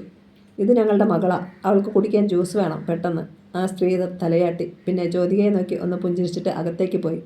രഘുനാഥപതി വന്ന് ജ്യോതികയ്ക്കെതിരെയിരുന്നു. പിന്നെ റിമോട്ട് എടുത്ത് മ്യൂസിക് സിസ്റ്റം ഓൺ ചെയ്തു. ആര്യമോൾ സ്റ്റഡി ടൂറിന് പോകുന്നതിൻ്റെ തലേന്ന് പാടി കേൾപ്പിച്ച കവിതയാ. ആദിത്യലക്ഷ്മിയുടെ കണ്ണുകൾ നിറഞ്ഞു. മ്യൂസിക് സിസ്റ്റത്തിൽ നിന്ന് ഒരു പെൺകുട്ടിയുടെ മധുരമായ ശബ്ദം കേട്ടു തുടങ്ങി. ഒരു കവിത പാടുകയാണ്. മരണമെത്തുന്ന നേരത്ത് നീ എൻ്റെ അരികിൽ ഇത്തിരി നേരം ഇരിക്കണേ. കനലുകൾ കോരി മരവിച്ച വിരലുകൾ ഒടുവിലായി നിന്നെ തലോടി ശമിക്കുവാൻ. കണ്ണു നിറയുമെന്നായപ്പോൾ രഘുനാഥപതി എഴുന്നേറ്റ് പോയി. ജ്യോതികരെ ചുമലിൽ അമർത്തിപ്പിടിച്ചിരിക്കുകയായിരുന്നു ആദിത്യലക്ഷ്മി. അവരുടെ മെല്ലിച്ച വിരലുകൾ ഒരു വിതുമ്പലിൽ വിങ്ങി വിറയ്ക്കുന്നത് ജ്യോതിക അറിഞ്ഞു. അച്ഛനും അമ്മയും നീരജക്കുട്ടിയും ഇന്ദുബാലയും ഒക്കെയായിരുന്നു ജ്യോതികരെ മനസ്സിൽ. അവളുടെ മിഴികളും തുളുമ്പിയൊഴുകിക്കൊണ്ടിരുന്നു. വെളുപ്പിന് 5 മണി. രംഗസ്വാമിയുടെ അപകട മുന്നറിയിപ്പ് കിട്ടിയപ്പോൾ തന്നെ പ്രഭുവും അഷ്കറും പുള്ളിയാശാനും റാവുത്തറും യാത്രയ്ക്ക് സജ്ജരായി കഴിഞ്ഞിരുന്നു. രാത്രി 2 മണിക്ക് തുടങ്ങിയ മഴ അപ്പോഴും തകർത്താടിക്കൊണ്ടിരുന്നു. 2 വാഹനങ്ങൾ പുറത്ത് കിടപ്പുണ്ടായിരുന്നു. മീനയുടെ ആളുകളായിരുന്നു ഒരെണ്ണത്തിൽ. 2 വണ്ടികളിലും ആവശ്യത്തിന് ആയുധങ്ങളുണ്ടായിരുന്നു. പ്രഭുവേ. മഴയിലൂടെ ഓടിവന്ന് വാനിലേക്ക് കയറുന്നതിനിടെ ആശാൻ വിളിച്ചു. നമ്മളിത് എവിടേക്കാടാ കുവേ? ഒട്ടകത്തലമേട്. വാനിലേക്ക് കയറുന്നതിനിടെ പ്രഭു മറുപടി പറഞ്ഞു. ഒട്ടകത്തലമേടോ? അതെവിടാ? ചോദിച്ചത് റാവുത്തറായിരുന്നു. തേക്കടിക്കടുത്താ. മറുപടി പറഞ്ഞുകൊണ്ട് പ്രഭു ഡോർ വലിച്ചടച്ചു. മഴയും ഇരുട്ടും മുറിച്ച് വാഹനങ്ങൾ നീങ്ങിത്തുടങ്ങി. രാവിലെ 8 മണി. ജ്യോതിക കുളി കഴിഞ്ഞ് മുറിയിലേക്ക് വന്നു. 2ാമത്തെ നിലയിലായിരുന്നു ജ്യോതികയുടെ മുറി. മുടി വിടർത്തിയിട്ടുകൊണ്ട് ജ്യോതിക വന്ന് ജനൽ തുറന്ന് താഴേക്ക് നോക്കി. പെട്ടെന്ന് അവളുടെ കണ്ണുകളൊന്ന് വെട്ടി. നെഞ്ചിനുള്ളിൽ നടുക്കത്തിൻ്റെ 1000 കൊള്ളിയാനുകൾ ഒന്നിച്ചു മിന്നി. പൂന്തോട്ടത്തിന് നടുവിലെ 10 അടി ഉയരമുള്ള ശിവപ്രതിമയ്ക്ക് മുന്നിൽ കൈകൂപ്പി നിൽക്കുന്ന ഒരാൾ. അത് ശിവസഹസ്രനാമമായിരുന്നു. കഥ തുടരും.